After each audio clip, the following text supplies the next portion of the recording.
We'll bring this meeting of Peterborough City Council for June 25th, 2023 to order. The first item of business is the land acknowledgement.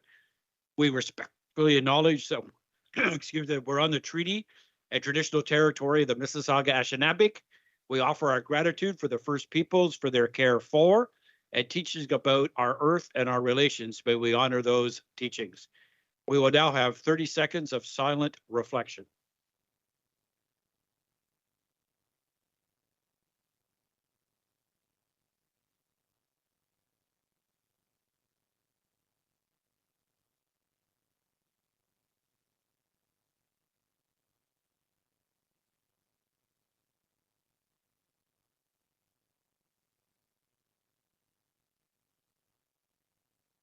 I will now ask everyone to rise for the national anthem, and we're very privileged this evening to have a very talented group, the Peterborough Singers, to sing our national anthem. Here they are.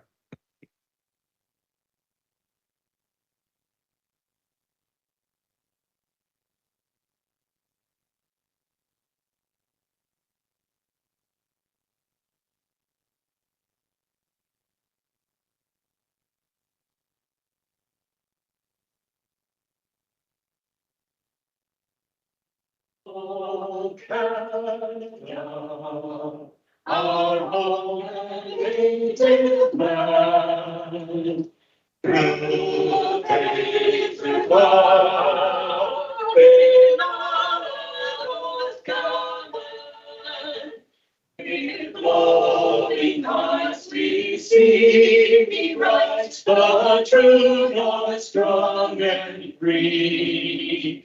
From far and wide of Canada, we stand on God for thee.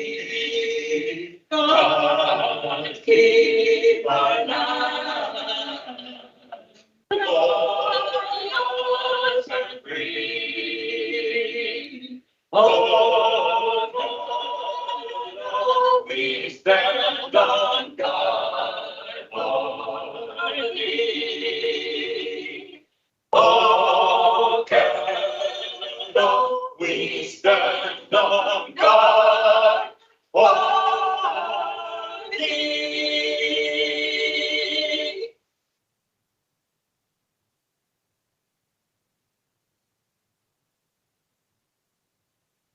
Thank you so much for that wonderful edition of O Canada.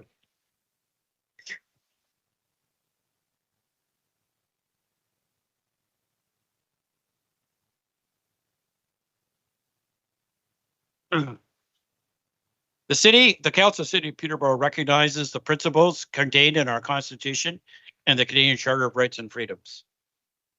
Would I ask someone to move the approval of minutes of May 23rd, 2023? Councillor Riel, second by Councillor Baldwin. Comments or questions? We'll go to a vote.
That is carried. We now move. Oh, do we have any declarations of pecuniary interest at this time? Councillor Purnell, please. Your worship, I will declare on item 9B3, report IPSPL 23-017, as my son owns a property within 120 meters of the subject property. Thank you. Very Oh, good. and that would also include bylaws 23071 and 23072. Duly noted by the clerk. Councillor Duguay, please. Thank you, Your Worship. I'll declare an interest relating to the proposed rezoning of property at 553 and 59 Leahy's Lane. References item 7D, and then secondly, item 7E, 376 Rubid Street rezoning and the associated implementing bylaws. A family member is the principal of the planning consulting company representing the applications. Thank you. Thanks, Councillor Duguay. Duly noted by the clerk. Any other declaration? Councillor Hickey, please. Thank you very much, Your Worship. I would like to declare on report 9C1, number CLSFM 23-022, as my company is involved in that transaction. Thank you, Councillor Hickey. Any further declarations? Okay. Next, we'll have registered delegations. The first one we have is Susan Sauvé from the Peterborough Bicycle Advisory Committee, feasibility of the new and temporary traffic signals at the intersection of Braley Drive and Cherry Hill Road. Ms. Sauvé, please.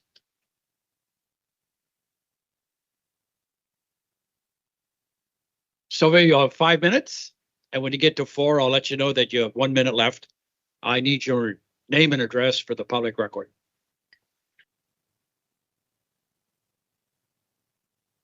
We do need your address. Mr. Clerk? Streets, just your street name. Gilchrist Street. Okay, good. Commence, please. So I just, for the benefit of other women who may not be comfortable giving their full street address, It's fine. sorry. Good evening, Mayor Leo and members of council. I'm speaking this evening about the issue of traffic signals at the intersection of Braley Drive and Cherry Hill Road. Representing the Peterborough Bicycle Advisory Committee, I'm here to express our support to upgrades to Braley Drive between Lansdowne Street and Sherbrooke Street. The section of road serves several schools, the Wellness Center, Fleming College, and the Mapleview Senior Center. It is the only direct continuous north-south arterial road in the West End. Currently, the road is a rural cross-section with a temporary sidewalk on the west side, no sidewalk on the east side, and no curbs. What many people are not aware of is that curbs provide a physical barrier, keeping vehicles on the road. With no curbs along much of the street, the many students and seniors that use the sidewalks here to get to school and the Maple Ridge Senior Center are vulnerable on the sidewalk. As a cycling organization, you may ask why the Peterborough Bicycle Advisory Committee cares about traffic safety. Most cyclists are drivers and pedestrians too, and we are not immune to the risks of the road that we all face. About 1,000 people a year arrive at PRHC with injuries from traffic collisions. 75% of them were in vehicles. Using a safe systems approach to reduce traffic-related injuries and deaths includes using proven countermeasures and street designs that incorporate safety considerations as a priority. This is how to reduce the number of injuries so that more people are not sidelined from contributing to our economy and the community due to injuries sustained in collisions. The full reconstruction of this section of Braley Drive is a project that we would like to see as a top priority in the 2024 capital budget. The street in its current configuration makes it unsafe for all road users, including pedestrians, cyclists, transit users, and vehicle operators. This is an important missing link in the city's cycling network. The alternative cycling route is Kawartha Heights Boulevard, which is not a direct route and has a long, steep hill. Back to Braley Drive. The transit stops are difficult to get to and unsafe to occupy due to the lack of curbs. We urge council and staff to set the reconstruction of this section of Braley Drive as a priority in the 2024 capital budget. While temporary traffic signals at the Cherry Hill Road intersection may have some benefits, they do not provide the full benefits that permanent traffic signals provide, such as accessibility features and detection of people on bicycles. If budget were pre-committed to begin the utility locates in 2024, then the reconstruction could take place in 2025. While some may wonder if a 4-lane design would be better given the growth planned in the city, data shows that 4-lane roads do not typically provide much more volume in an urban setting because intersections slow everyone down.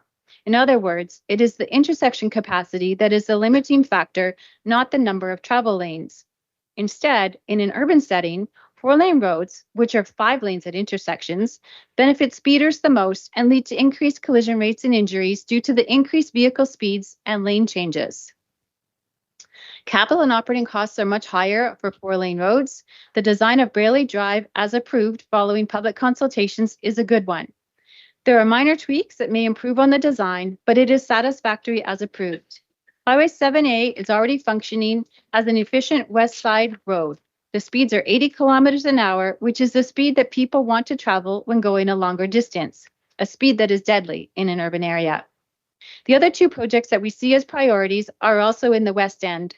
First, the reconstruction of Sherbrooke Street between Fair Avenue and the city limits.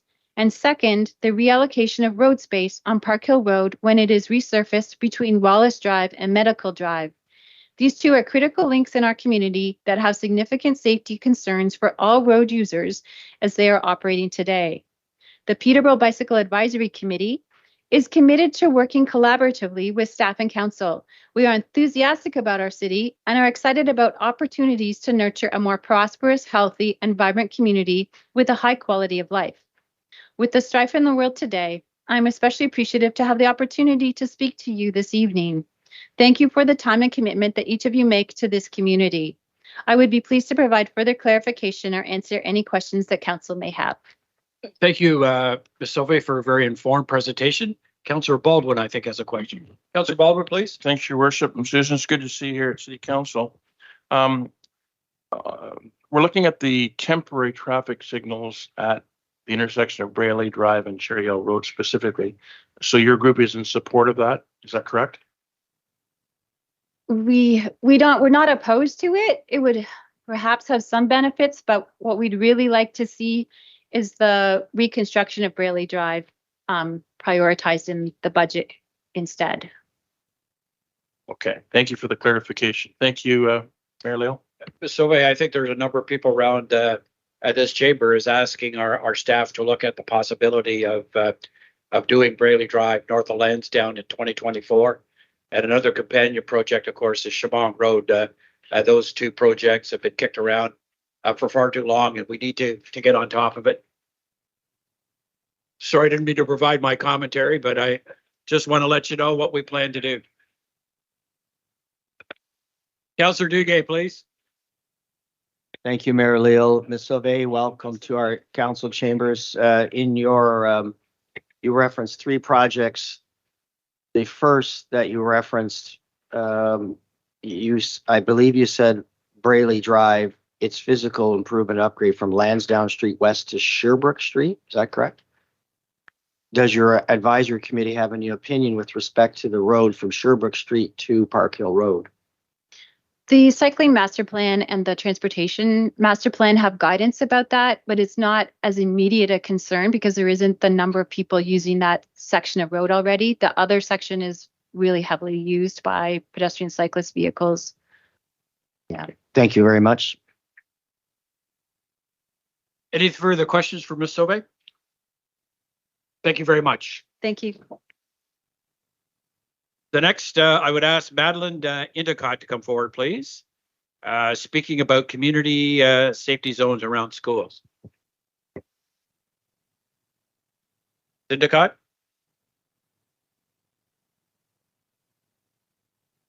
I don't see anybody coming forward. The next is 2 presentations on community sector greenhouse gas emission inventory and update report. Maggie Braun, please. Is Maggie here?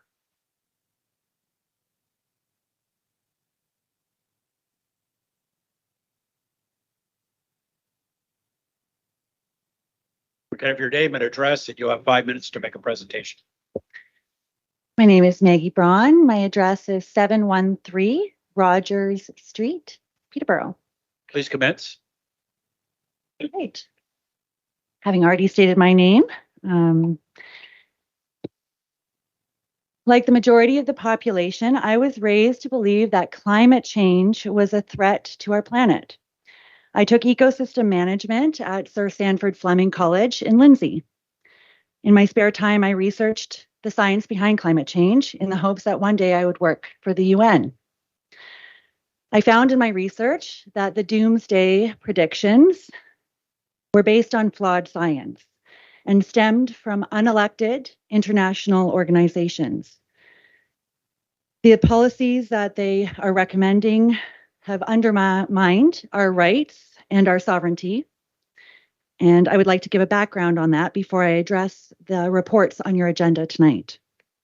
In 1992, Canada signed on to the UN Agenda 21. A total of 178 nations agreed because this international agreement promised to bring big money for going green. Quote, once signed, Canada became a UN member state, a nation state, and was no longer a sovereign country under the rule of law and the supremacy of God. And everything I'm stating tonight, I will send you all the documentation to, and from their own words stating what I'm saying. It was then that all towns in Canada and every other country that signed on were, in a sense, abandoned and merged with others to form UN city-states, of which Peterborough is now one. By the year 2000, we saw countries now being governed by the direction of the United Nations, the G7, the G20, the Council of Foreign Relations, the World Bank, and the World Economic Forum, World Health Organization as well, and the International Council on Local and Environmental Issues. I believe that acronym is pronounced ICLEI, but you can, or ISIL, you can correct me which one. Instead of following parliamentary procedures for law changes, the municipal primer, which looks like this, the title of it, the title page, was sent to all our local towns in 1994 and outlined how they would restructure their governments, their municipal governments. In this primer, you will see that our public officials, our elected mayor and council, are now partnered with a private corporation called the City of Peterborough, all caps. This is a private corporation, not a public. And working alongside with that corporation's chief administrative officer, I believe a new one is now in place, Jasbir Reina, sorry if I'm pronouncing that incorrectly, working alongside him to implement the global agenda instead of a local one, and committing public funds to private sustainable initiatives, development goals, and foreign investors under the guise of saving the planet. Now to look at your reports. First report, PEAC 23-010. Here is a plan. In here is a link to a plan that identifies measures required to achieve net zero by 2050. The measures in that plan include a vague reference to targeting mobility. This report would nominate one of you to sit on an upcoming advisory group hosted by an unnamed consultant. And this is set to launch this July. I assume this project consultant is connected with ICLEI.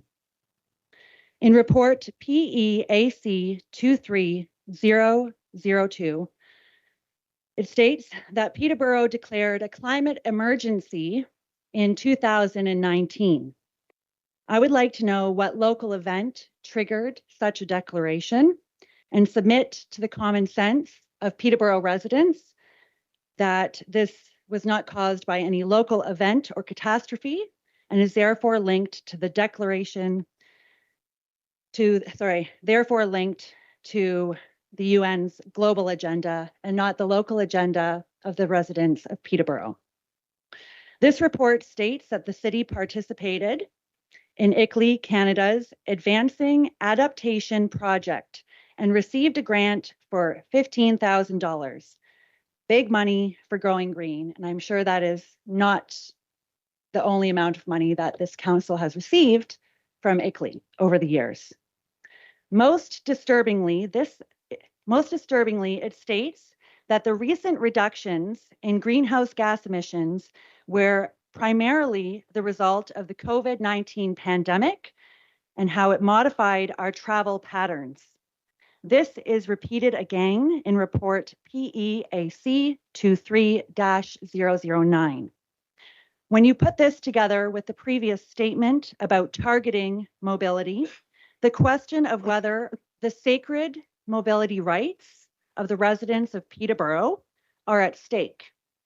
And if your participation in furthering this agenda is not a violation of your oath to uphold the Constitution of Canada, along with our Bill of Rights, and if so, may this be a verbal warning, a verbal notice, that if you proceed with passing this agenda item, notices of liability will be sent to those who pass it. With that, I formally ask that you stay this motion to accept this report. Ms. Braun, you have 30 seconds. The references, again, to everything I've stated will be sent to you in email tomorrow, as I trust most of you might not be aware of these important matters. And with that, thank you. And if you have any questions, I'm happy to answer them. Thank you very much for your presentation. There could be some questions. Any questions from members of council? Thank you again very much for your presentation. We look forward for your information. Next, we have John Dunn. Mr. Dunn, please.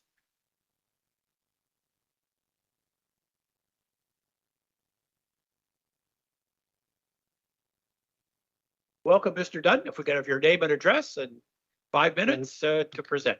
I'm John Dunn. I live at 9 Claudette Court in Peterborough. Thank you, Mr. Dunn. And presenting what I want to present in 5 minutes is pretty much possible. I'm going to do what I can, but I prepared some written material to add to what I submitted with my request to be on the agenda tonight. Perfect. Perfect. Thank you. There should be enough copies for all members of council, and I have copies for senior members of staff that I can provide to them. I don't want to take too much time of my very, very limited time here.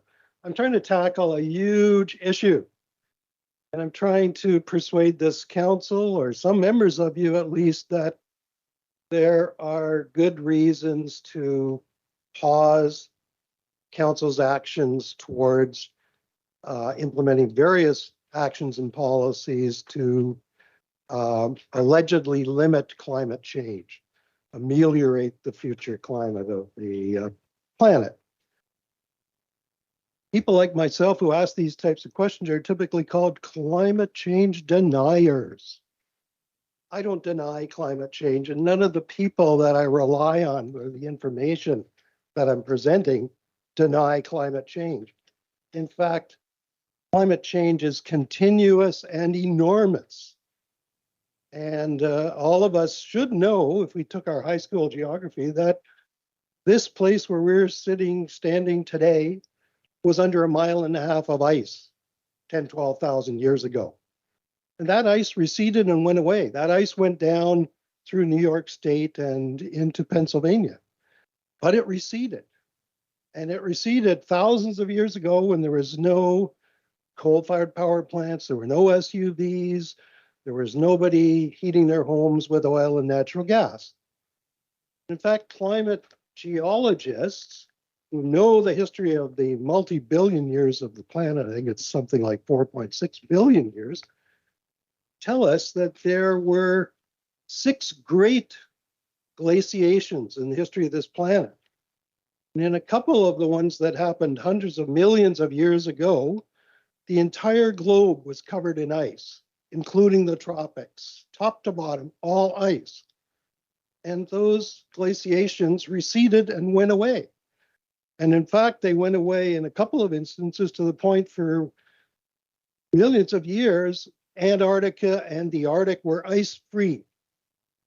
We know that because there are fossils found in these regions, fossils of organic life that existed there in the many millions of years ago. We also know that oil and gas is found in Alaska and in the Arctic Circle. So there's been huge change. But now, in recent years, we've been persuaded that carbon dioxide has to be limited because it causes this? Scientists don't know what caused the glaciations and the elimination and recession and disappearance of the glaciations. There are many theories on this. None of them relate to carbon dioxide. In fact, carbon dioxide has been many times higher in the percentage of the atmosphere than it is today, at times during ice ages and during very warm periods. The planets Venus and the planet Mars both have atmospheres that are more than 90% carbon dioxide. And one is fiercely, unbelievably hot, and the other is fiercely, unbelievably cold. If carbon dioxide causes global warming, how is that possible? What is the percentage of carbon dioxide in the atmosphere? Most people say it's 5% or 10% or something. In fact, it's 4/100ths of 1%. It's a tiny gas. And scientists, even those who support the measures that you're implementing, know that nature produces 97% of the new carbon dioxide into the atmosphere every year. Man, including China and India and all the coal-fired plants in the world, contribute 3%. Carbon dioxide is not the major greenhouse gas. Water vapor is. It's 90% of the greenhouse gas. Carbon dioxide, I said in my written paper, is about 4% of the remaining 10%. It's actually about 6% of the remaining. 2% is methane, and nitrogen, I think, is a small piece of that. So there's reason to think about whether going down this road is sensible and beneficial. Are you going to change the climate? Are you going to hold off the climate change? Whatever those forces were that brought glaciations and took them away, are we to believe that suddenly they went away and now you and I, driving our cars, are controlling the climate? We can overcome whatever it was that did that. Don't think it's very sensible. The paper I sent to you early today was by Mark Mills. It's a video presentation with written summaries. And he explains that to do the transition to electric vehicles and electric heating, et cetera, is impossible to achieve, simply because these measures are minerals intensive. And he explains in great detail that there are not enough minerals required to carry out this transition. There are many other papers that I could present to you that analyze the same thing from different angles and show that to believe that we can transition and go from a carbon or fossil fuels society to electrical Mr. society. Dunn, you have about 30 seconds. So that's why I have to rely on the written submissions unless there are questions that I can answer. I'm not a climate scientist, but I've been interested in this issue for 15 years. I've got a collection of 30, 40 books on climate science, and I've watched literally hundreds of hours of scientific presentations on these topics. So with that. Thank you very much, Mr. Dunn, for your presentation, and thank you very much for your written material. It's always helpful. Questions for Mr. Dunn? Councillor Crowley, please. Thank you, Mr. Dunn. Just a quick question. Maybe you can give me your sort of opinion on it. You've written many books. I have not written many books. No, I haven't written books. You've read many books. Sorry. I don't read books. I haven't written a one. So what's your opinion on the science behind the release of methane from the melting of permafrost or the melting of the polar ice caps, et cetera? Like, how does the release of methane into the atmosphere negatively affect the global climate and lead to potentially runaway climate change? Is that something you have looked into or studied? Well, if methane is 2% of the total greenhouse gases and water vapor is 90%, I ask you, does it make sense to you that a little more methane would change the big picture? But Fair enough. This is completely So just methane is such a curiosity. tiny, tiny thing. Like methane represents, if you had a stadium of 100,000 people, it's like maybe a half of one person in there. Mhm.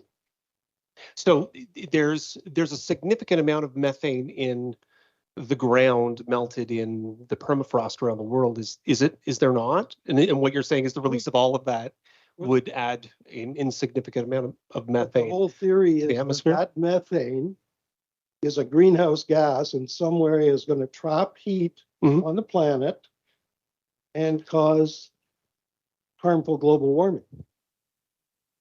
But remember, the main greenhouse gas is water vapor. 90% of all greenhouse gases is water vapor. So how is this tiny little piece, water vapor is 90%, methane is 2%. Let's say it doubled or tripled or quadrupled. So what? It's pretty hard to believe Mhm. that this tiny little percentage is going to overcome whatever forces there are in the universe that brought us 6 major glaciations and then melted all the ice away to the point that Antarctica and the Arctic regions were full of plant and animal life at periods, and that the tropical regions were covered in ice. Mhm. It's much more likely, when scientists look at various things, the fact that the Earth rotates at sometimes more or less like a circle around the sun, at other times it's more like an ellipsis.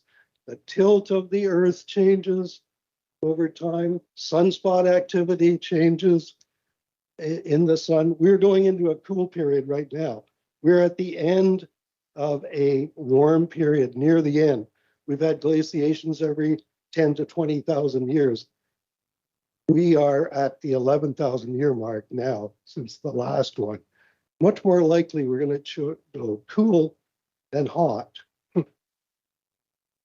Okay, thank There you were very much. some No, scientists back in the 1800s who predicted the price of grain based on his observations of the amount of sunspot activity in the sun. Apparently, he did very well financially in speculating on the price of wheat based on his observations of sunspot activity in the sun. We're in a period of very low sunspot activity right now. We just had about the coldest June I've ever seen. excellent. Well, no, that's good. Thank you so much. Thank you Thank for you, answering my Dr. question. Any further questions for Mr. Dunn? Thank you very much, Mr. Dunn, for your presentation this evening. Thank you. Next, I'd like to call upon Rodney Merwa, speaking about the Community Safety CCTV project. Rodney, please, if I could have your name and address, 5 minutes. At the end of 4, we'll give you a 1 minute warning. 421 Sheridan Street, Peterborough. I've not seen my unit number. Sorry. It's quite all right. I am against the cameras, against the Peterborough policing of the vehicles for my own mental health reasons. And they've supported me for years for hockey and baseball and etc. for the hockey tournaments tonight. Tim Ferguson and everybody else has raised money for me to go to Ottawa trips and so on. They've did an excellent job.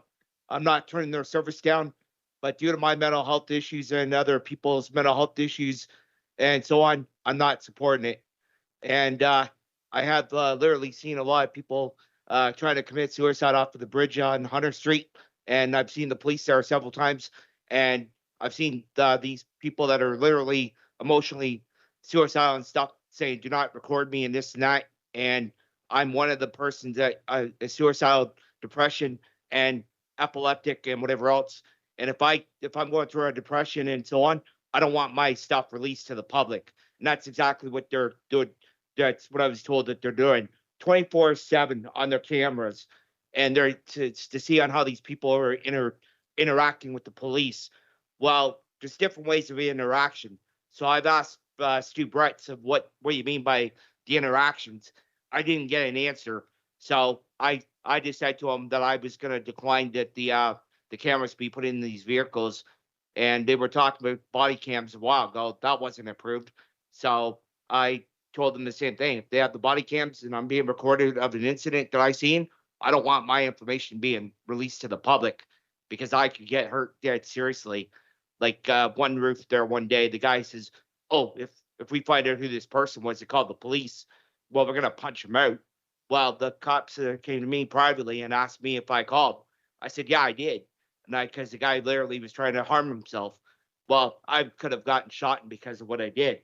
So that's why I'm defending myself, and I'm not supporting the cameras and whatever else and so on. But yes, the Peterborough Police have done a lot of stuff for me, and I appreciate it. But due to my own health and safety, if I'm suicidal and if I literally called 911 or somebody calls 911, I don't want my information released to the public of why I've committed suicide or whatever I did. So that's the other thing I'm not supporting. Thank you. Thank you very much, Mr. Burwell. There may be some questions. Councillor Burke, please. Through Mayor Leo to Rodney, hey, thanks so much for coming today, and I always appreciate it when you come. I just wanted to let you know through the chair that just to remind you that these meetings are public. So what you say here is public, but what I wanted to tell you is I don't think that the footage being used on the cameras that are being proposed, I don't think that's going to be able to be accessed publicly. I think that I don't know all the details, but I think that there's very strict protocol as to who can access that footage. So are you trying to say that whatever's recorded and whatever is basically staying in the police stations of the staffing and so on? Because Chuck's News Watch could get into it and watch whatever, or CIBC, whatever it is. Through the chair, I'm just trying to put your mind at ease. I don't know all of the details. I actually didn't vote in support of it. But my understanding of how people have access to that footage is that it's only going to be a select amount of officers, and there's going to be a strict protocol as to like how they get certain access to things that are happening. Thanks. Thank you, Councillor Burke. Any further questions for Mr. Burwell? Thank you, Mr. Burwell, for being with us this evening. Next, we have Janet Buchanan and Lynn Bullard on the Queen Alexander Community Center Activity Haven. I think it's a joint presentation, I'm told. Okay. Ms. Bullard, you have 5 minutes. Thank you, Greg. We could have your name and address, please. Yes, certainly. My name is Lynn Bullard, and I live on O'Carroll Avenue in Peterborough. Thank you. Thank you. Good evening, Your Worship and council members. Thank you for allowing our delegation from Activity Haven to present to you this evening. My name, as I mentioned, is Lynn Bullard, and I'm the president of Activity Haven. And I'm here tonight to impress upon you the value we provide in services to the older adult population for Peterborough and the surrounding areas. As you know, the percentage of older adults, the age of 65 and over, is projected to increase substantially to just over 30% of the population in the county and 26% of the population in the city by 2041. Peterborough, as I understand it, has the largest number of older adults in its community within the province of Ontario. We have a growing challenge to provide services for the older aging population, which is 50+ category for Activity Haven's purposes. Activity Haven plays an important role in contributing to the positive lifestyle for older adults in Peterborough and surrounding areas. We have on average 230 people who don our doors of the center on a daily basis. We foster social, physical, creative, and educational outlets for our members. We are the hub that is both familiar and welcoming, a gathering place where we all share an interest in creating for our members interactions which center around inclusive, fun activities that foster a strong sense of belonging. The center promotes good mental health and stimulating programs to engage our older adult population. Our members in general continue their active, independent lifestyle in the community, thereby enhancing their ability for older adults to remain in their homes for a longer period of time. The challenges for Queen Alexandra building are many, but for our members, it provides a familiar, welcoming ambience that is valued. We recognize the city's concern regarding the viability of the building, given its age, but we question the $2.4 million capital expenditure over the next 5 years. We strongly feel that an independent third-party assessment of these figures may be necessary. We feel that the $2.4 million projected expenditures are in the event of all repairs having to be completed in the building at the same time. For example, our elevator just had an inspection and passed with flying colors. We are advised it's working well and is not on the verge of needing to be replaced. And that was one of the major expenses within that 2.4 million. The configuration of Queen Alexandra Building is ideal for our type of programming needs, and we are willing to work with the city in a collaborative way to meet our mutual interest. We want to be included in the feasibility study process, especially around the architectural design of the proposed new site for Activity Haven within the affordable housing project. We are concerned that this assigned space may not meet our needs and ability to deliver programs, given that it will be considerably smaller than our present site. We want to be at the table for the discussion regarding the future of Activity Haven, regardless of chosen location. We want our voice to be valued and heard as a valuable member of the team. We also have concerns regarding the development of a workable transition plan because we do require stability of place to ensure that our members continue to receive our services at the least destructive manner during this time. We have major anxiety, frankly, regarding this phase of planning. We cannot run Activity Haven if we're dispersed throughout the city in church basements, schools, naval facility. Our hope is that the city will considering allowing Queen Alexandra Building to remain standing while the affordable housing project proceeds. Once built, with our input, Activity Haven could move into the new quarters, and then the building could be demolished. There are many examples of this kind of arrangement in the past. We hope the city's help in the future to develop a realistic transition plan. Finally, we held a meeting of our members recently in response to the Examiner's article on the demolition of the Alexandra Building and reassured our members that we are working in a cooperative and collaborative process with the city. However, there was great angst at the meeting with respect to the future of Activity Haven. Major concerns centered around the Hazel Bray Bernardo Home Memorial, which is a beautiful memorial to the children. And the importance of this memorial, will be needs to be guarded for the future. In conclusion, once the determination of the Queen Alexandra Building through the heritage designation is sorted out, regardless, Activity Haven wants to be part of the city's planning process as it relates to our future site.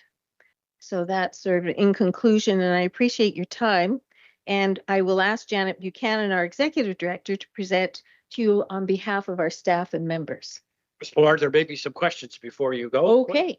Questions for Ms. Ballard? Thank From you. members of council? Don't see any. We now welcome Ms. Okay. Buchanan. Thank you very much. You're most welcome. Ms. Buchanan, please. And if we could have your name and address for the public record, you'll have 5 minutes to make a presentation. Yes, my name is Janet Buchanan and I live on Maple Ridge Drive here in Peterborough. Please commence. As Lynn stated, I'm the Executive Director of Activity Haven and I've been with the center for 3 years now. I thank you for allowing us this opportunity to speak to council. And I would like to acknowledge and thank the city for their continued financial support of Activity Haven. Without your support, we certainly couldn't function and run the programs that we are able to do. And we hope to continue to work together with the city to come up with the best possible solution to serve the older adults in our community. As Lynn mentioned, tonight I'm speaking to you on behalf of our members and our staff. Currently, we have close to 900 members and we have 4 full-time staff and 1 part-time staff member. Excuse me. Since the headline of the demolition hit the newspaper a couple of weeks ago, many of our members have come to us to voice their thoughts and their concerns. On June 15th, we held a meeting whereby 130 of our members attended. The loudest message we heard from our members was, Activity Haven is our home away from home. Don't take that away from us. It's our safe place.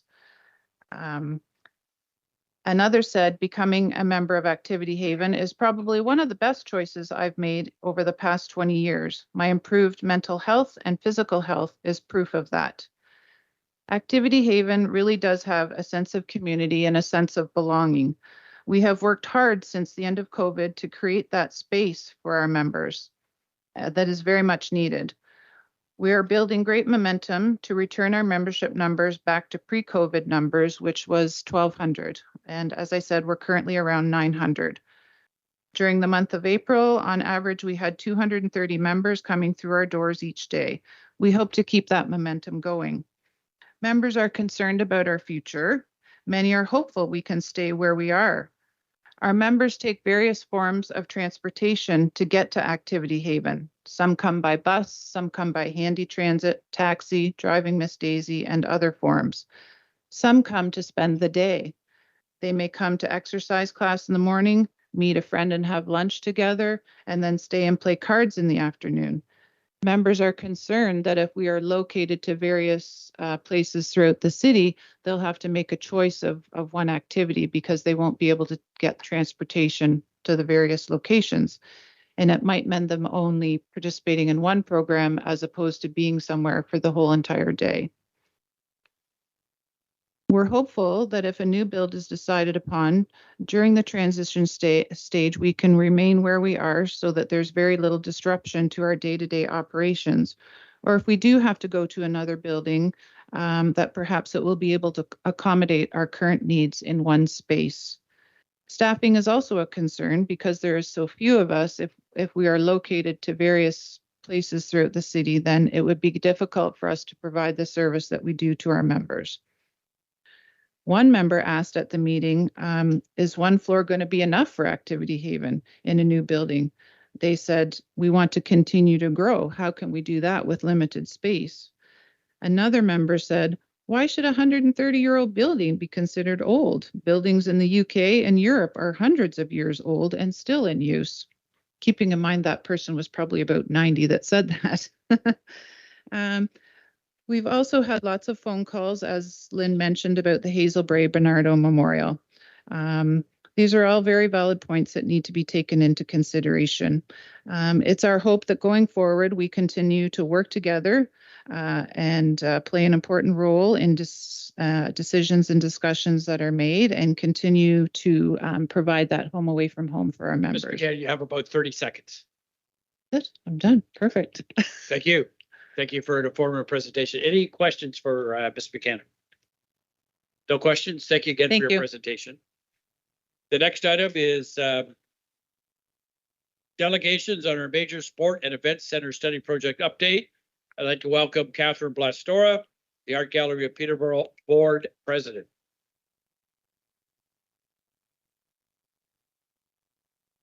Blastora, and welcome Ms. Keating. Good evening, Your Worship and councillors. And I will make one correction. As of last week, I'm the past president and Ms. Keating is now the president. Congratulations, Ms. Keating. But I am the chair of the Municipal Relations Committee. And Ms. Blastora, if I could get your name and address for the public record. Okay, it's Catherine Blastora and my address is 622 Bland Line, Cavan. And Ms. Keating, I'll let you do your own. Debbie Keating, 275 Lee Street, Peterborough. So we 5 minutes, and when you get to 4 minutes, I'll give you the 1 minute warning. Well, hopefully we won't get there. We've tried to keep our presentation short to allow time for questions. We're here representing the independent board of the Art Gallery of Peterborough, and we want to express our keen interest in being included in discussions about the multi-use sport and event center or cultural hub as they progress.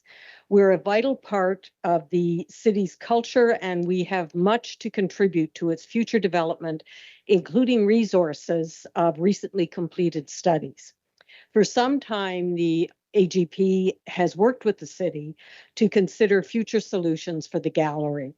In 2011, we undertook a functional analysis followed by a feasibility study in 2014.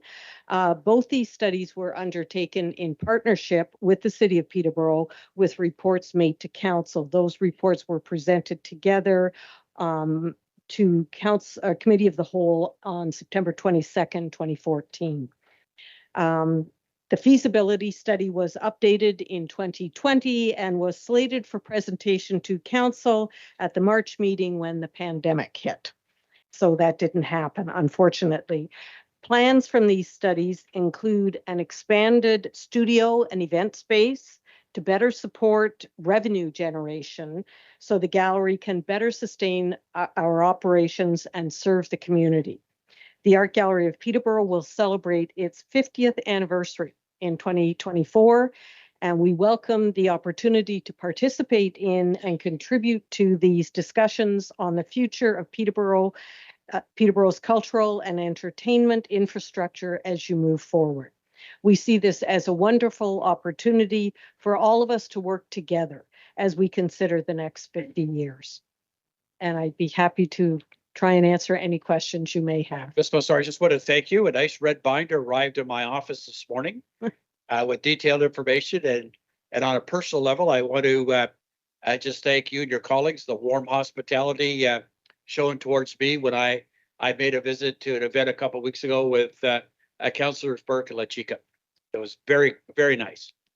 We were happy to have you, and we always welcome any members of council to come and see what's on at the gallery. There's lots happening and it changes, so you have to keep coming back.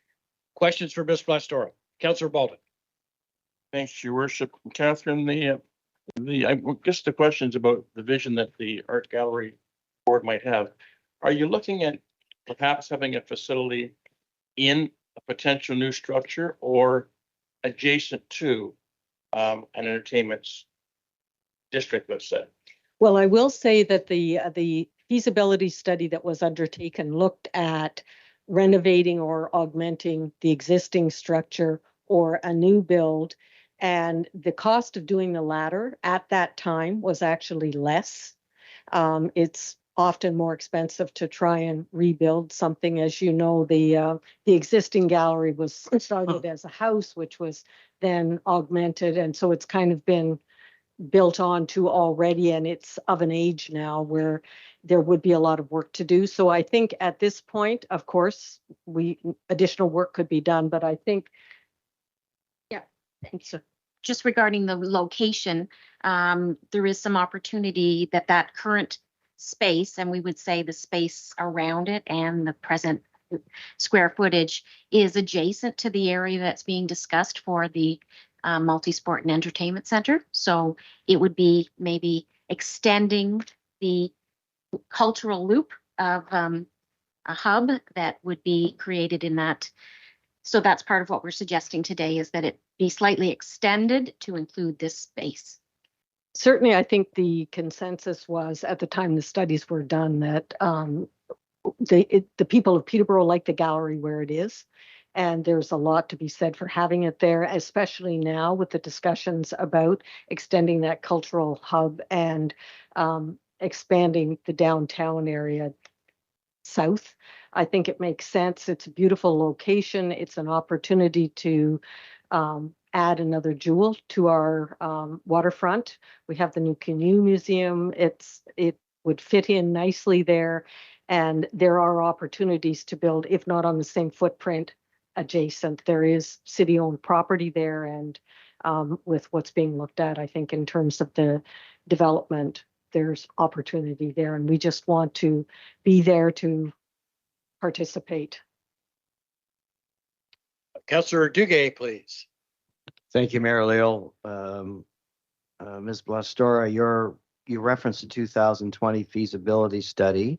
You also referenced the capital cost of renovating the existing art gallery, which I do understand it started as a home. There's been some additions. I just wanted to clarify 2 points, if I can. If the art gallery of Peterborough had they had an opportunity to relocate in adjacent to or near a new events and sports facility, what would you be needing in terms of floor area? Any sense of volume of space? Yes, actually, I can give you some information that I'm sure that's information in Mayor Leo's lovely red. it is, package. but I can give you a very Thank you. thumbnail sketch. The current occupied space that we're using is 8,962 square feet was what is reported in the study. And that is using every square inch we can possibly use. If you've been there lately, you know the staff has been wonderful at taking advantage of every space we can use. The estimated requirement for functional space, which is the actual exhibition and sort of working space, is 24,240 square feet. The total gross area that the study was looked at. So that's in addition to like moving around as opposed mechanical, that sort of thing, the mechanical spaces, which for an art gallery can be a little larger because of the humidity, environmental controls and so on, but that would be 41,208 square feet. So you can see how cramped we currently are. So approximately 3,700 square meters. Sorry, I've tried to do things quickly in metric, would be your preferred volume of space if not to accommodate what was identified in the feasibility study. Okay. Yes. Thank you. Thank you. Thanks through you, Mayor Leo. Catherine and Debbie, hi, it's great to see you. Nice. To see you. And I've been coming to the gallery since I was a kid, and it's been really interesting to sit on the board and understand from the other side of things, what some of the limitations are. And I just wonder, for the benefit of staff and council, you could just speak to those limitations, because my understanding is that it's not so much just about like the square foot limitations, but the space is kind of, some parts are cavernous and there's like a lot of ramp space.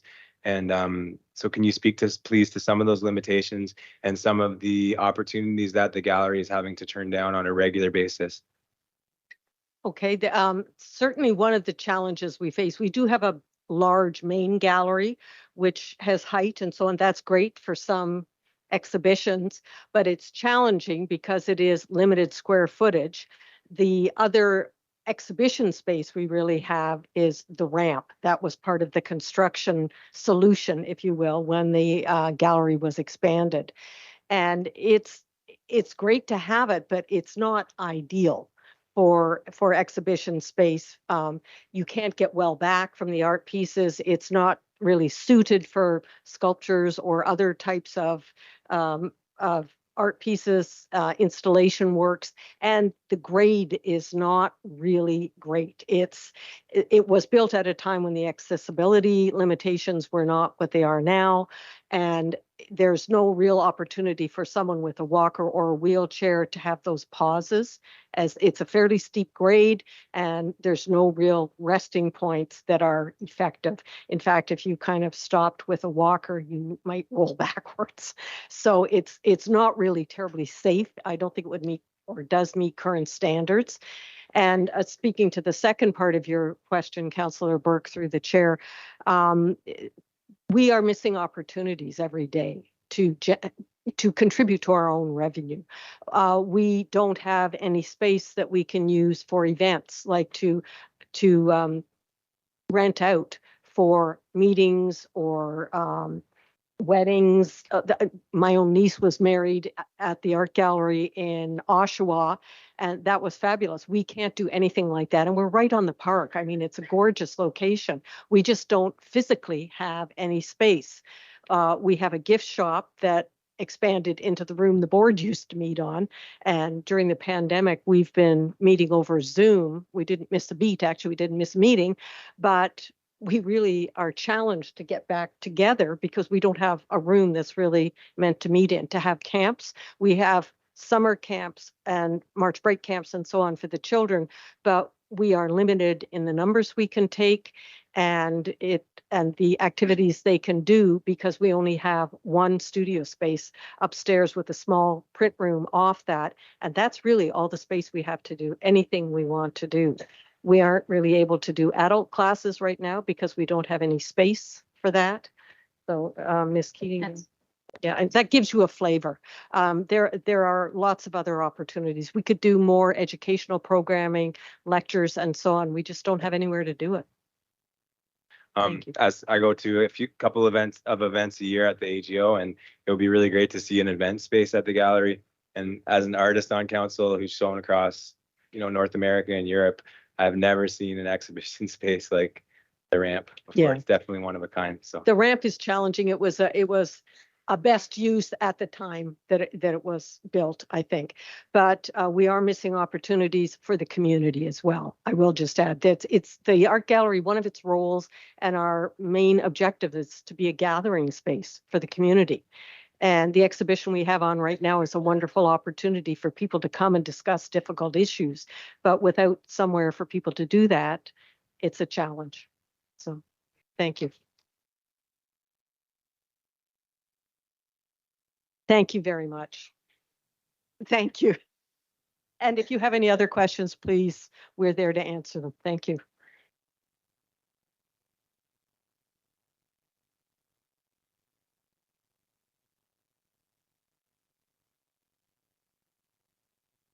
Certainly. Good evening. Yes, thank you. Good evening, the mayor and members of council. There we go. Is that better? Richard Taylor, 1327 Hetherington Drive. Just full disclosure, I'm not here on behalf of any client, nor am I advancing any proprietary or property interest. I thank you for the opportunity to speak to this particular report on the Major Sport and Event Center study. This is a legacy project, and it will go beyond, if it is constructed, anyone's lifetime in this room. In fact, it will likely go into the next century. It reminds me of a project I was involved with in pertaining to the city, dealing with the reclamation and transfer of the old train station. That took 2.5 years of study. Mayor Leo's shaking his head because we had often had discussions about the research that was required. And I came across something called the 100-year railway plans. Railways planned for 100 years. They couldn't do it, of course, but they attempted to do it. And in attempting to do it, they gave themselves a portrait of what the community or a particular area or a province even might look like in 100 years. So this is a legacy project. And I think you all recognize that. I think you all recognize the importance of it, and you certainly recognize the big dollars that are involved. In reference to a project like this, I'm here because I spoke to it in 2018. Some of the council members who were here in 2018 probably don't recall my presentation then.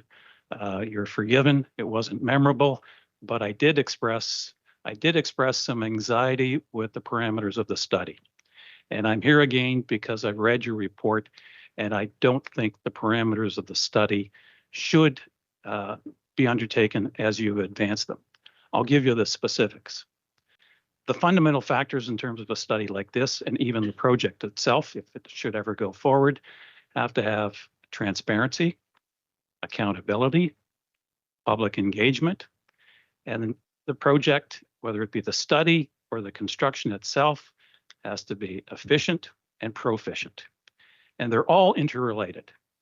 If you have transparency, then that enhances accountability. If you have accountability, you likely will get that with public engagement. If you have public engagement, then that facilitates, I think, efficiency and proficiency in terms of the project. But I know that there's a reaction from public servants who view that particular aspect of public engagement to be on the messy side. Let's put it that way. But in this particular case, you're not off to a good start. When you have a council member ask how much has it cost to date, and that council member can't get the answer, then it raises red flags for all of us in the community. And when you address issues in terms of accountability, that means financial accountability, but it also means accountability within the context of how the search is being undertaken and is being progressed. This particular study, as it's being advanced in terms of the report, has 2 steps forward and 3 steps back. What are the 2 steps forward? Number one, you've finally gotten rid of the community ice pad that never should have been part of the project. That should have been rejected in 2018, and that's what I submitted back in 2018. In addition, you've rejected Morrow Park, and you're going to focus upon what some of you think is the downtown.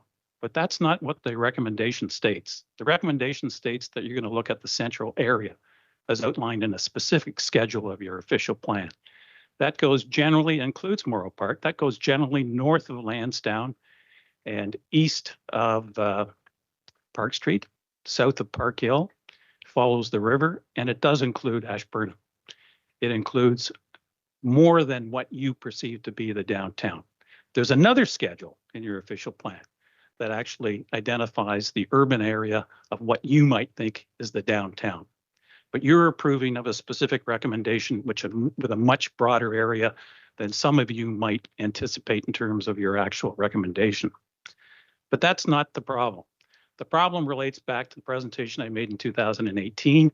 I actually hired a planning firm because I was sufficiently concerned about the criteria and the parameters of the review.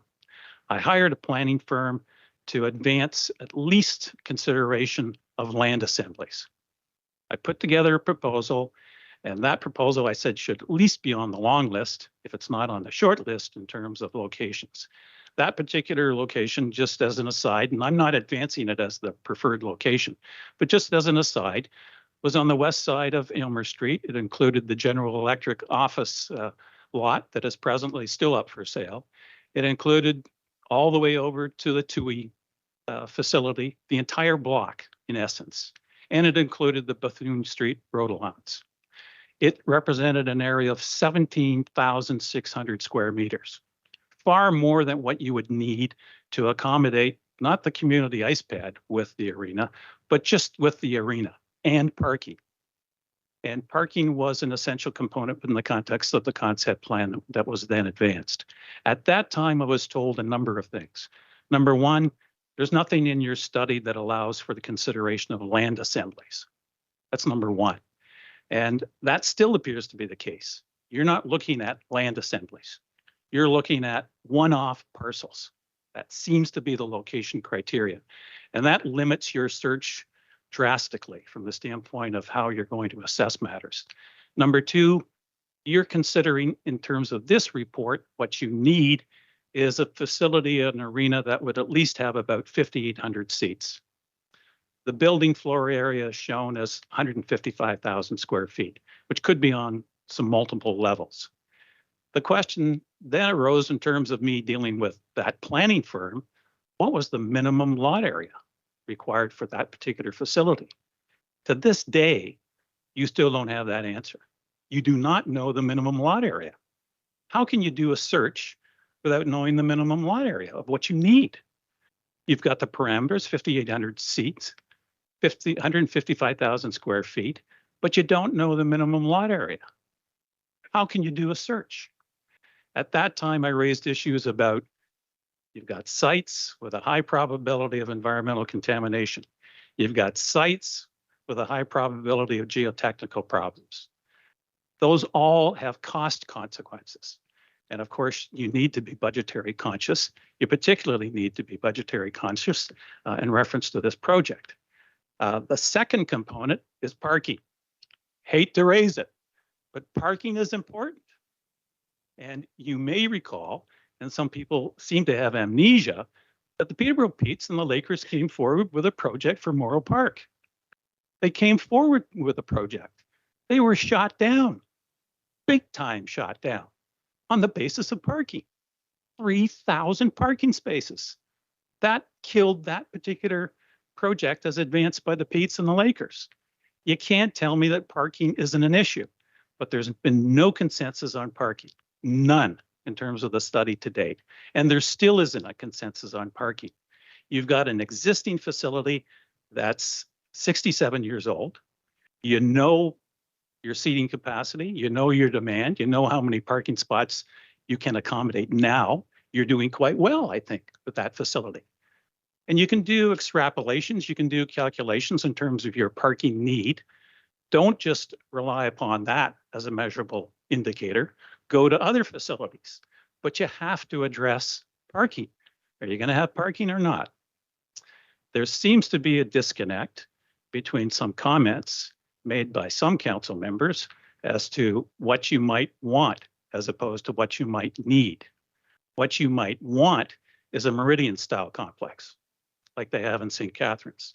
And the parameters of your study, I hate to say it, don't contemplate the consultant looking at that particular type of option. You don't have it in terms of your parameters. Your staff might say, well, we're giving you some changes in terms of the parameters of the study, but that has cost consequences. I'll go back to Council Member Riel's question. He can defend himself. I'm not going to defend him, but any questions in terms of financial cost, parameters, what's been done, whether you've got value for money, are legitimate. They're legitimate. So you need to decide what's the minimum lot area, what's the parking requirement going to be, and whether you're going to consider a land assembly. The next component that I'm really disappointed about is a report that says you're not going to reactivate your steering committee. It's been there from day one.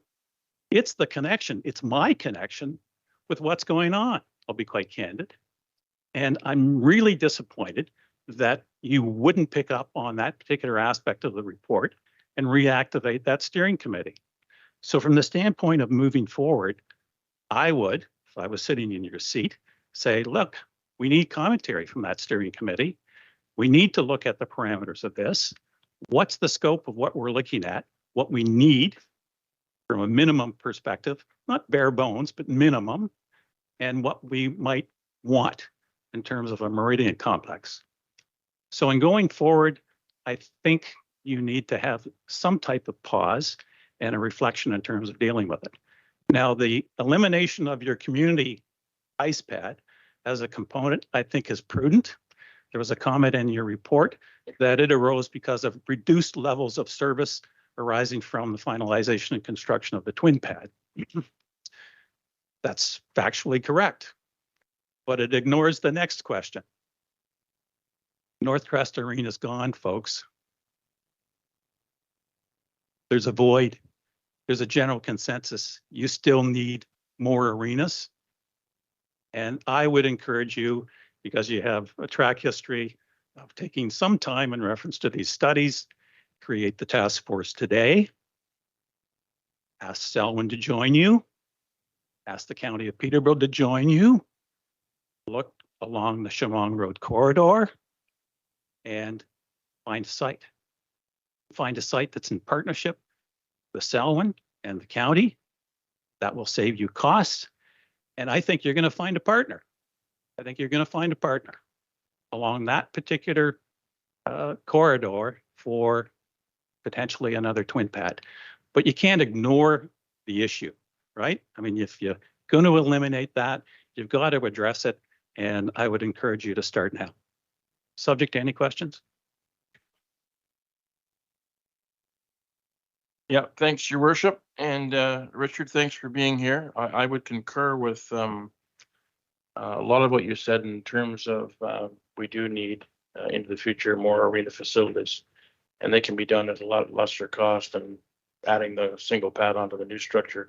I guess the question I have, given all of the things you've mentioned, and for us to put our thinking caps on around that, I'm assuming you are a proponent of a new major sport and entertainment facility being built in the city of Peterborough. Yes, I still think you need to do the study. I still think you need to consider what has been advanced in terms of the report, but the report does not reflect some of the statements. We need a Meridian Center. I can tell you where I would put a Meridian Center. I know exactly where I would put a Meridian Center. That's not on any of the sites that you've talked about, but it would be a land assembly and it would address parking. Some of you may not know, the parking garage at King Street was specifically designed to add another level. The parking garage at King Street was specifically designed to have the blocks along King Street knocked out, and you have a full strip of commercial retail made available there. I would encourage you to look in that particular area. You have a public health facility. You can have a structure tucked up right close to it. You've got a parking lot right beside it. But that's not the extent of what you would need. Unfortunately, you'd have to go all the way down to Sherbrooke Street. You'd have to take into account the fire hall. You'd have to take into account the liquor store. And that would be the nucleus of a full regeneration.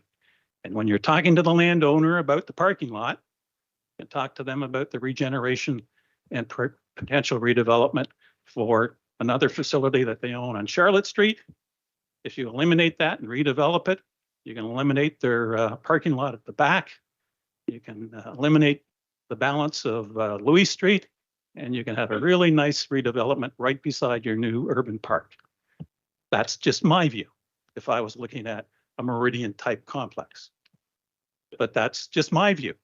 Your committee should say to you, your steering committee should say to you, look, that's just tailored. Let's go out and get expressions of interest. At some point, you're even going to go out and look for RFPs. But once again, that's not, I don't see that from the standpoint of how you're progressing, because you're not taking into account land assemblies. They told me right back in 2018, if we're going to do that, we got to go back to council and change the parameters of the study. And I said, do it, change the parameters of the study. You're going to have to. If you're going to look for just one parcel that might be contaminated or represent significant geotechnical problems, the costs go up exponentially. Thank you.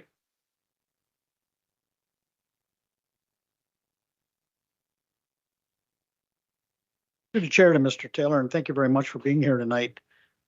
You said in your talk that you had hired a consultant firm or planners yourself. Well, I did. I paid for planners and I advanced a concept plan back in 2018.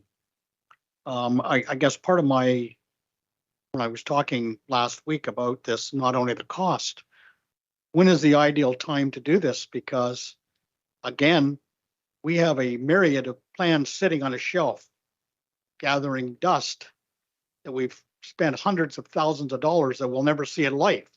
And here we're going again of a plan that's going to sit on a shelf because we don't have $150 million. And at the meetings that I was with potential donors, that page is still blank of them putting up any money on a 3P model. You're addressing how you deal with consultants and studies. I noted in the paper a picture of the mayor, and I believe it dealt with Sir Sandford Fleming College.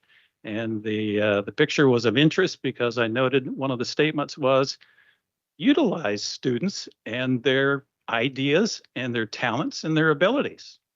And I still think that that's been underestimated and underutilized by the municipality. I'd reach out to Sir Sandford. I'd reach out to the business school. I'd actually seek their involvement. And it probably would be, either at substantially reduced costs, but what you need are the ideas. And I believe they do have the ideas. I taught in the business admin program at Trent for 27 years. I can tell you they've got great ideas. You're just not utilizing the talent I think that's there. Thank you very much. Mr. Taylor, I have visited the Meridian Center in St. Catharines, and it really, in many ways, it's the preeminent facility now in the province. Yes, and I don't disagree with that from the standpoint of the synergy of use and what it can represent. Yeah, it's about 5 blocks on Ontario Street. Yeah. But I don't think you need 5 blocks. No, but that's what they did. Thank you. Thank you.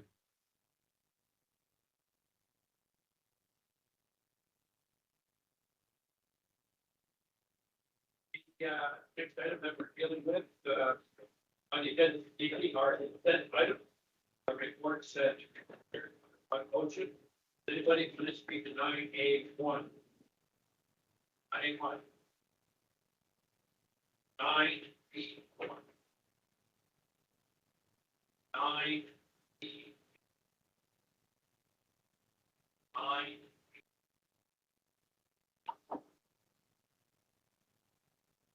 We'll withdraw that one out because of your conflict. The clerk is duly noting that. 9B4. Councillor Duguay, clerk's duly noted. 9B5. Again, we have that noted. 9B6.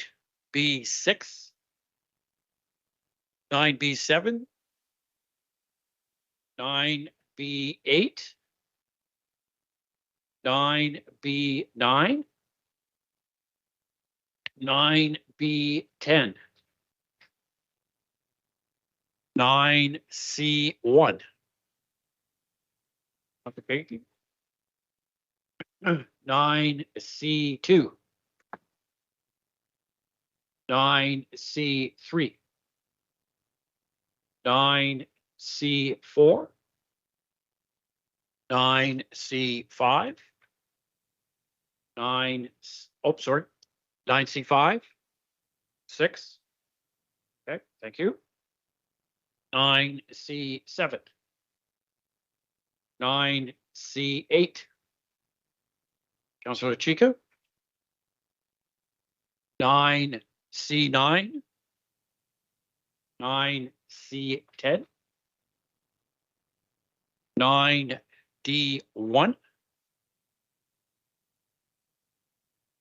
9E1, 9E2, 9E3, 9E4, 9E4, Councillor Hakey. 9E5, 9E6, 9E6, Councillor Real. 7. 9E8.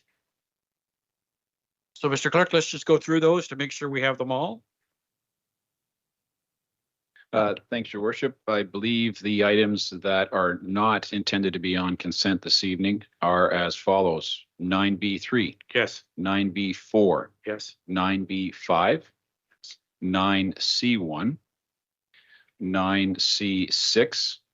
9C8. Yes. And 9E4. Yes. And 9E7. That is correct. That somebody would move on consent to the rest of the items. Councillor Baldwin, seconder Councillor Purnell, and we'll go to a vote.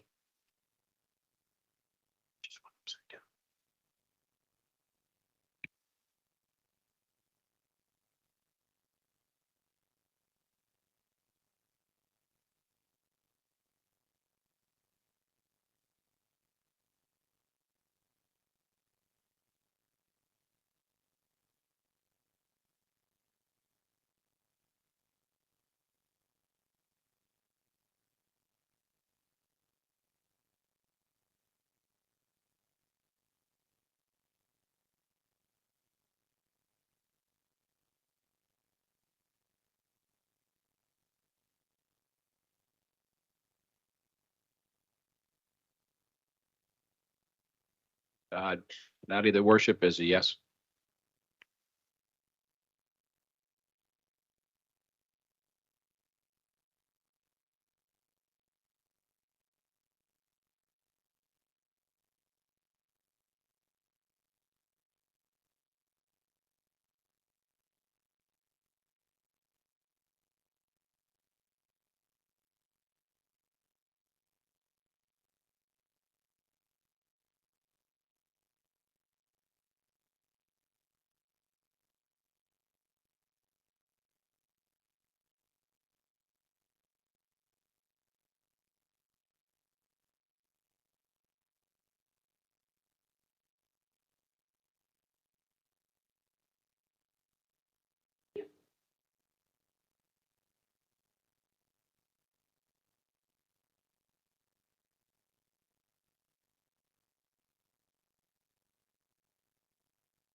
Yep.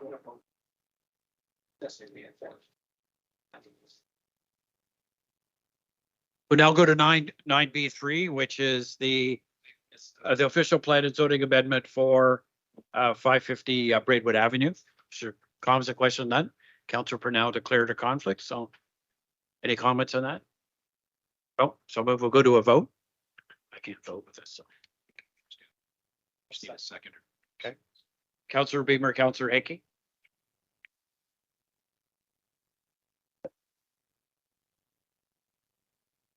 We'll go to a vote.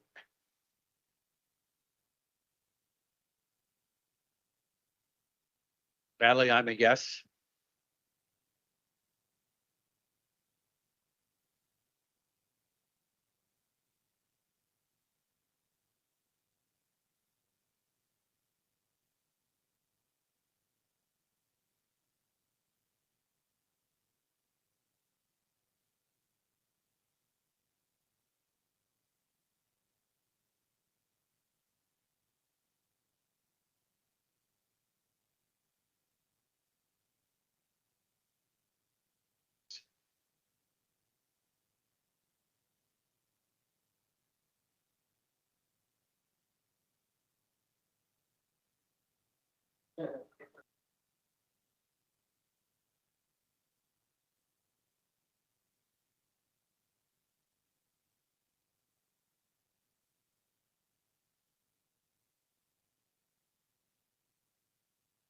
That's carried.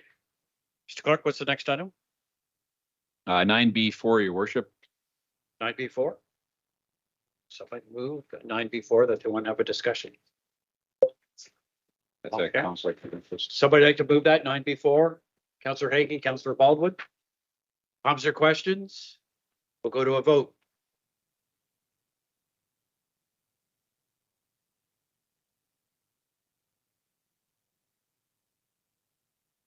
I'm a yes.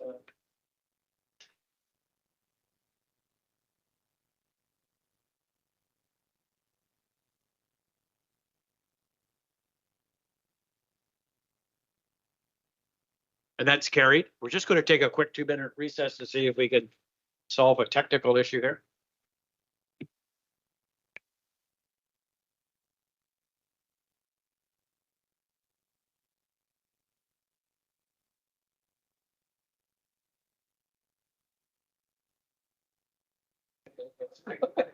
And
Gary, I should get into this. Buy some stock. Can I have somebody move 9B5? Counselor Beamer, seconder Counselor Hickey. Comments or questions? We'll go to a vote.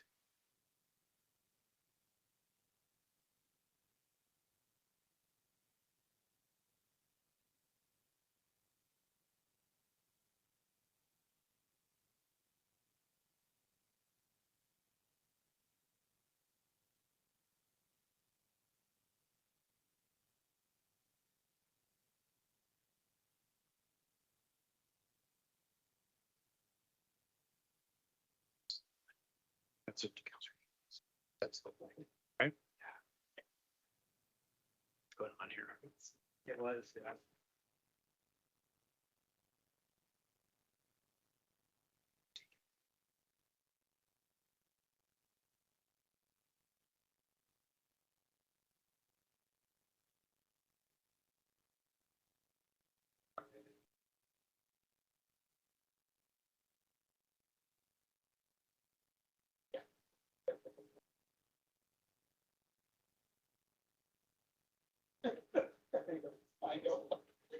Still stuck, John? Yeah, it's, I know they said she's slow loading.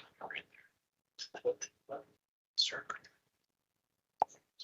Okay.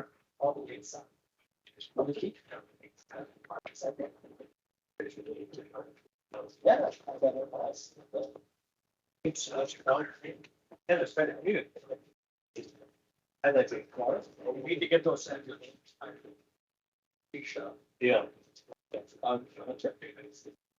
There we go. And they were good. Excellent. Good desserts too.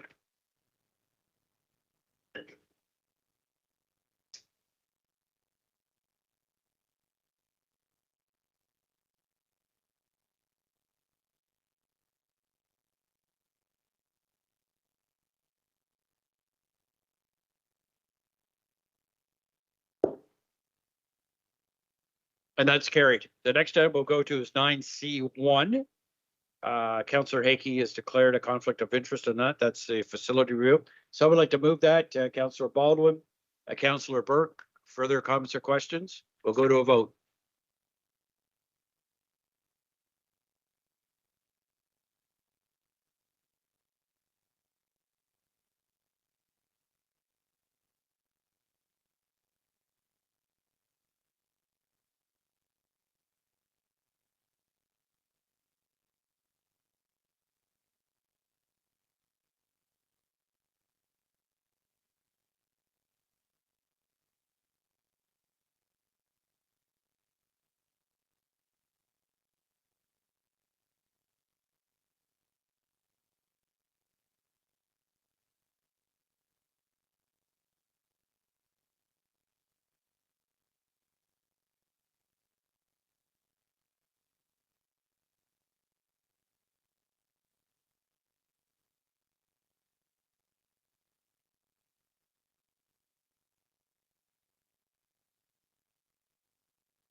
And that's carried. Mr. Clerk, what's our next item of business? 9C6, your worship. I see 6, that there was a conflict declared on it. Service Peterborough. Service Peterborough, Councillor Purnell, Service Peterborough. Thank you, Your Worship. I would like to move this item, but I have a couple of minor amendments to it. And I have provided that to yourself and the clerk. So I'll read it out. That council endorse an integrated and centralized customer service approach for City Hall entitled Service Peterborough minus the bathroom component. And B, that a capital project budget be estimated or established in the amount of $625,000 to implement the required changes, and and that the amount be funded by a transfer from the capital levy reserve. And now I'm moving it with those minor adjustments because while I totally agree, and I like your idea, Your Worship, about having sort of a one-stop shop at City Hall for inquiries, make it more efficient for everyone, reduce our 3 current reception areas down to 1. That does make sense, but I'm very concerned about the cost, Your Worship. During our term between 2010 and 2014, we invested significant dollars, millions of dollars, into this facility, bringing it up to accessibility standards and safety standards.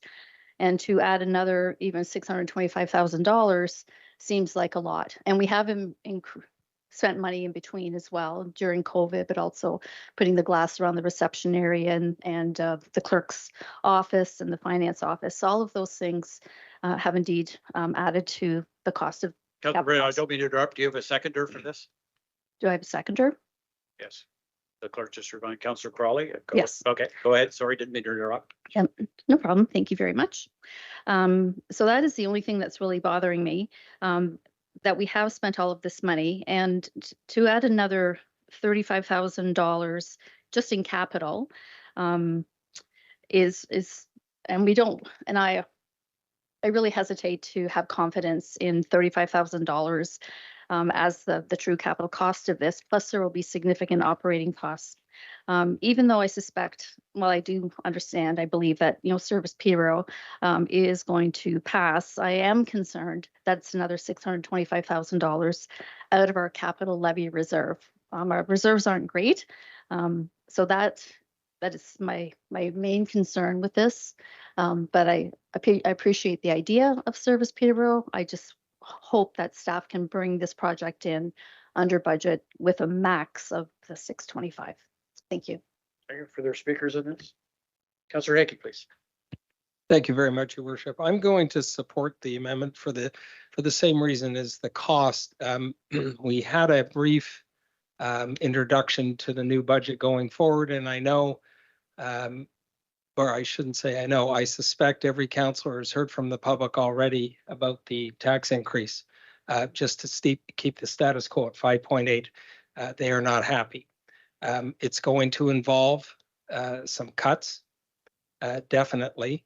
And you'll hear me say again and again, when we're coming up with items that require capital nature, I'm probably going to look at them very seriously, as we all will, whether it's we start now or whether it's in August. Any further speakers? Okay, we'll go to a vote.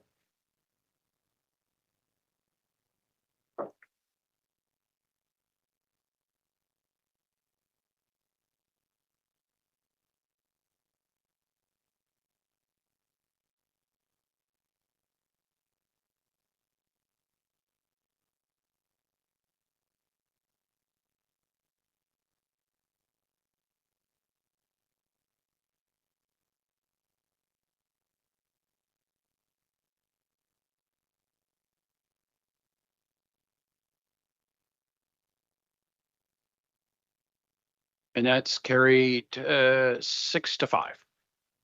Next item, Mr. Clerk.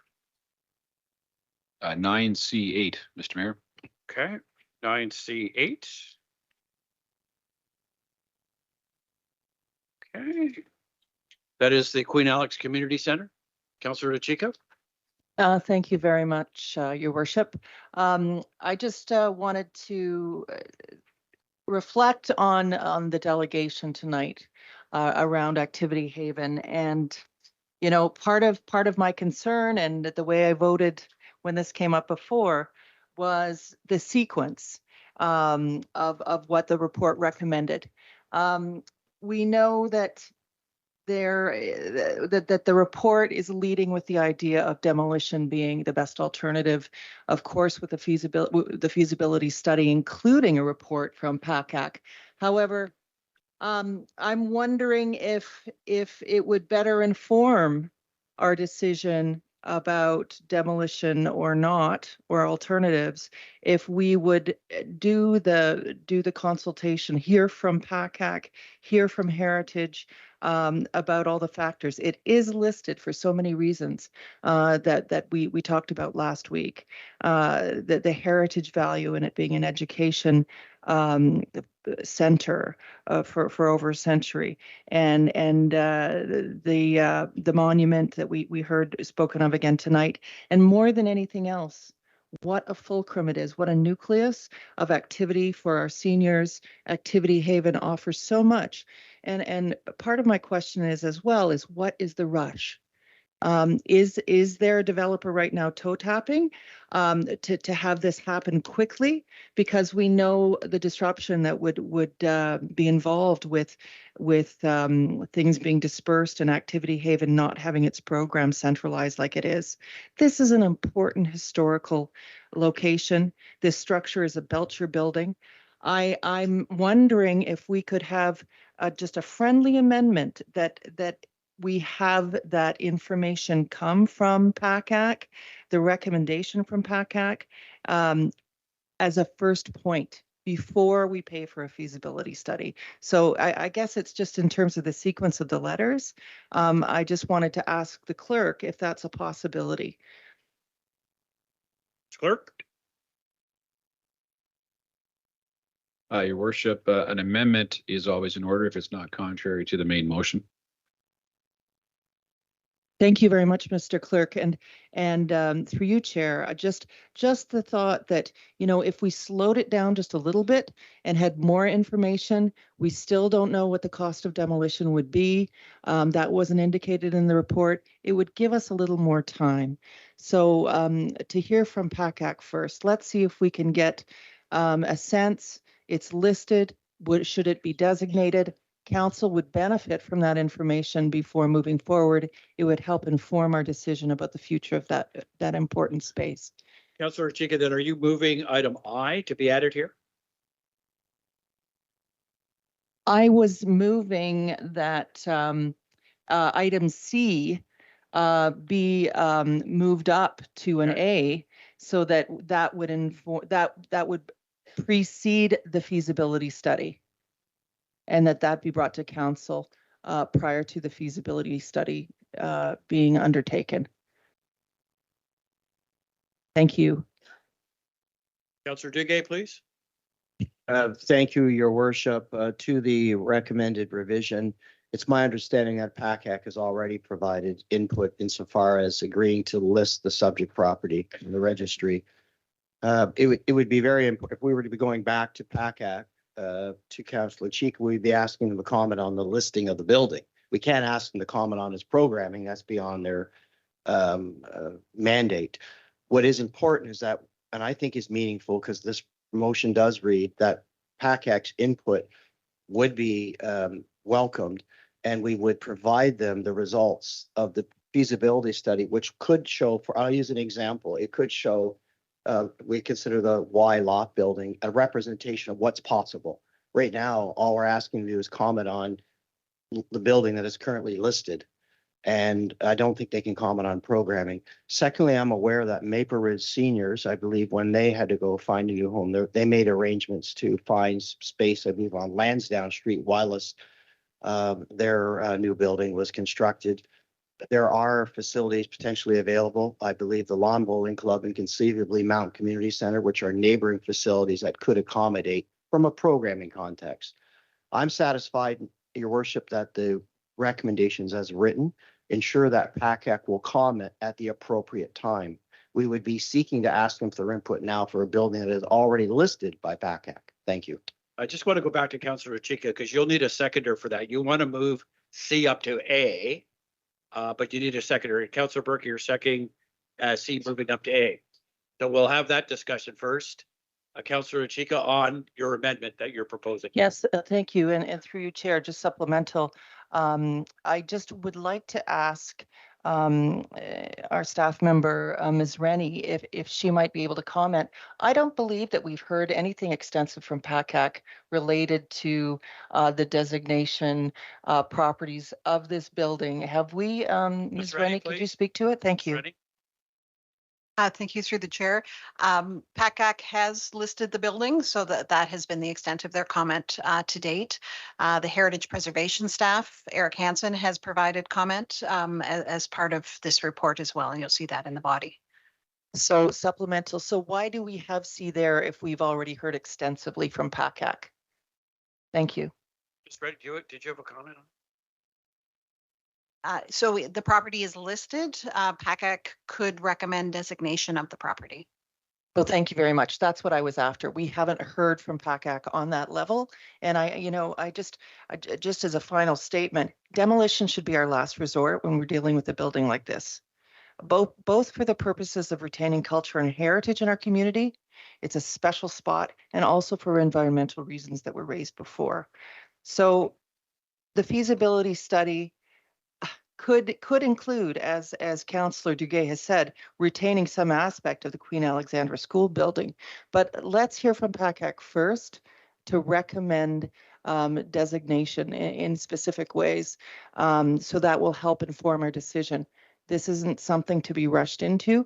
And if I could just ask also to Mr. Macaulay, is there a developer that is trying to expedite this at this time? Mr. Macaulay, please. Through the chair, if I could ask Ms. Rennie to comment on that. I don't believe we currently have a developer interested in the building. I think we're exploring options for the Queen Alex moving forward. Ms. Rennie, any additional comments? Or Chris?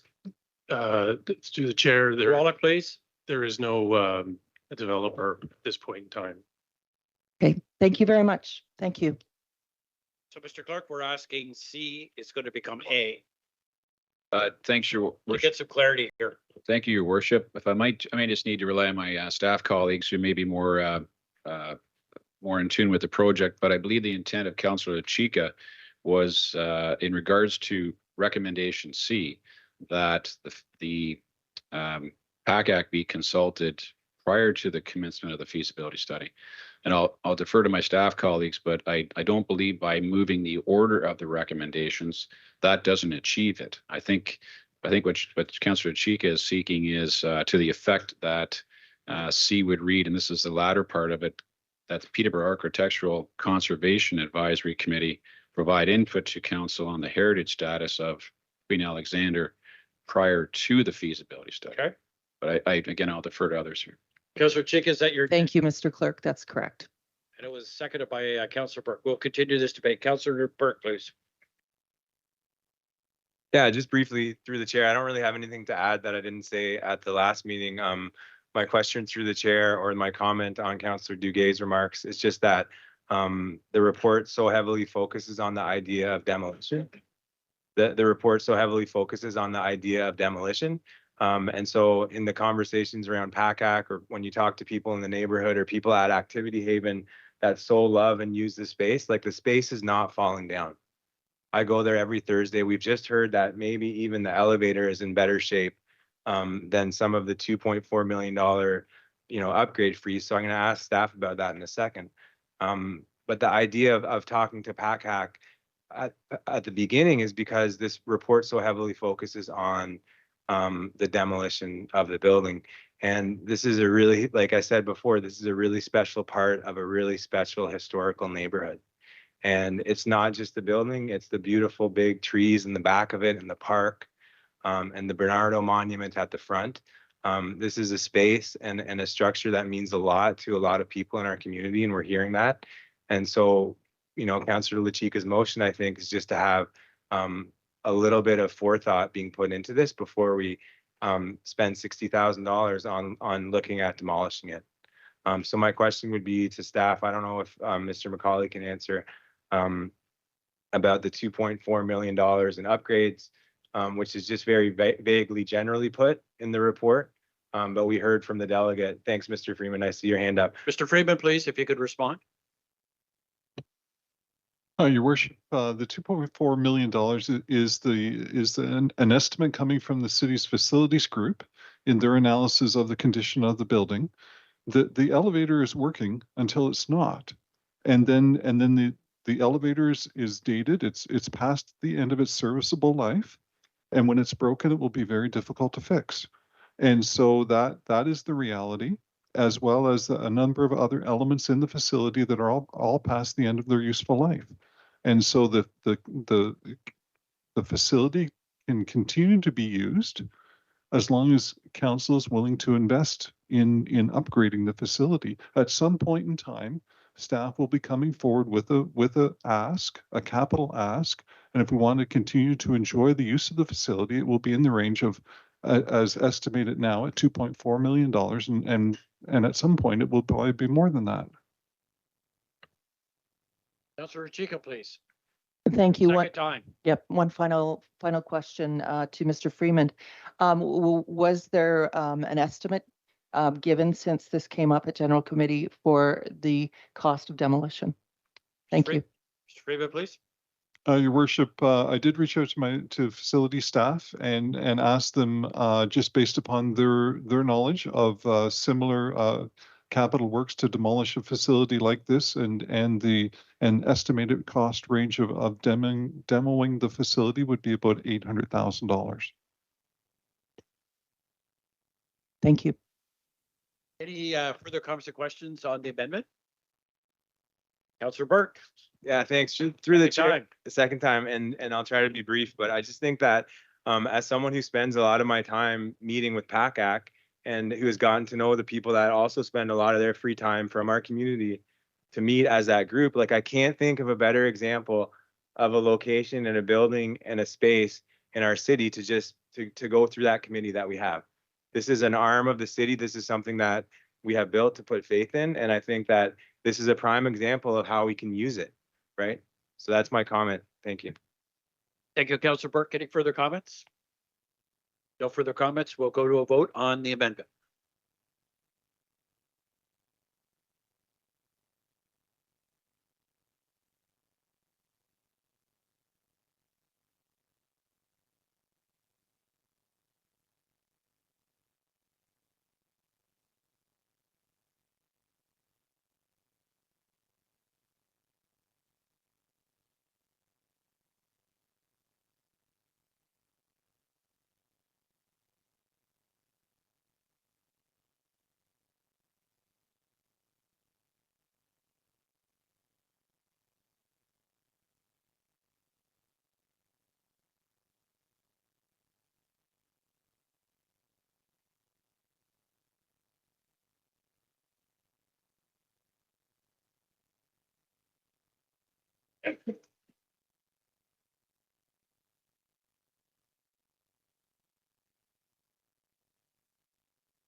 And that is lost.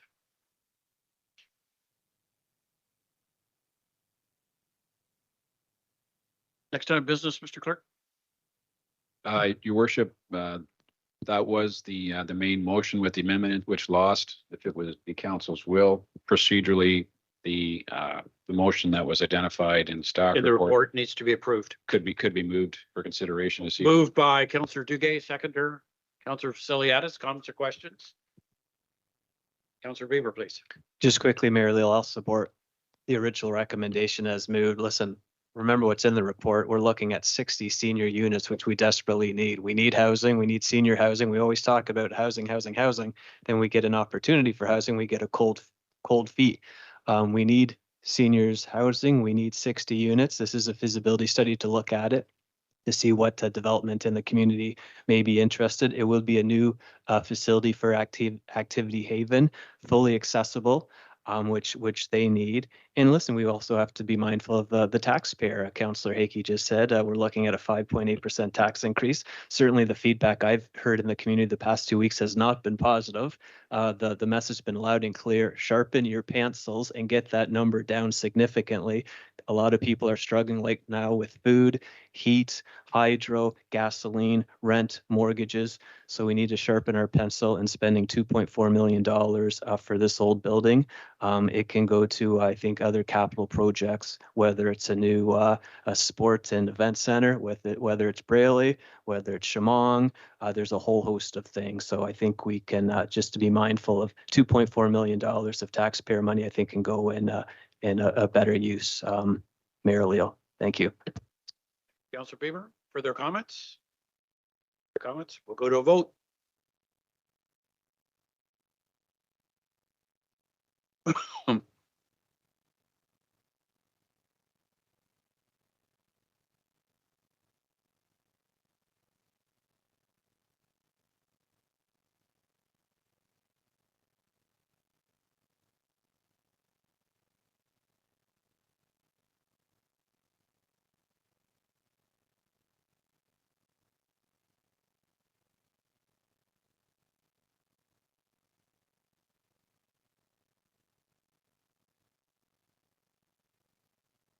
Councillor Parnell is a yes.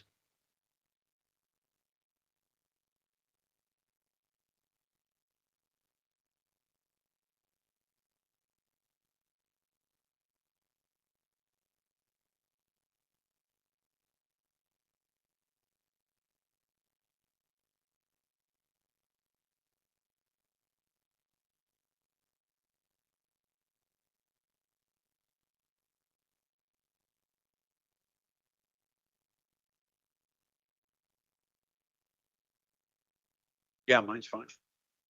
Yes.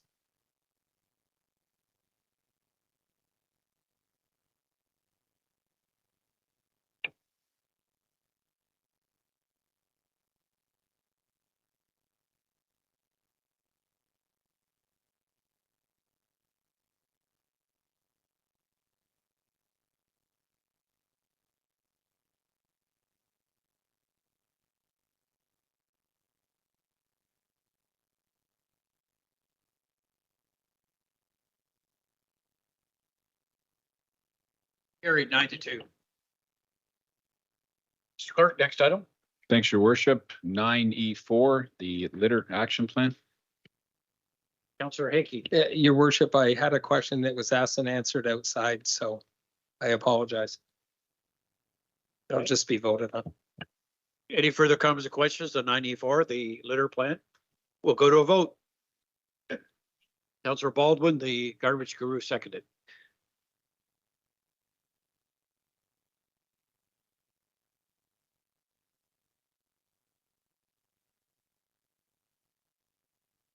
I know you're big on the litter.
9E7, your worship, the Major Sport and Event Center Study Project Update.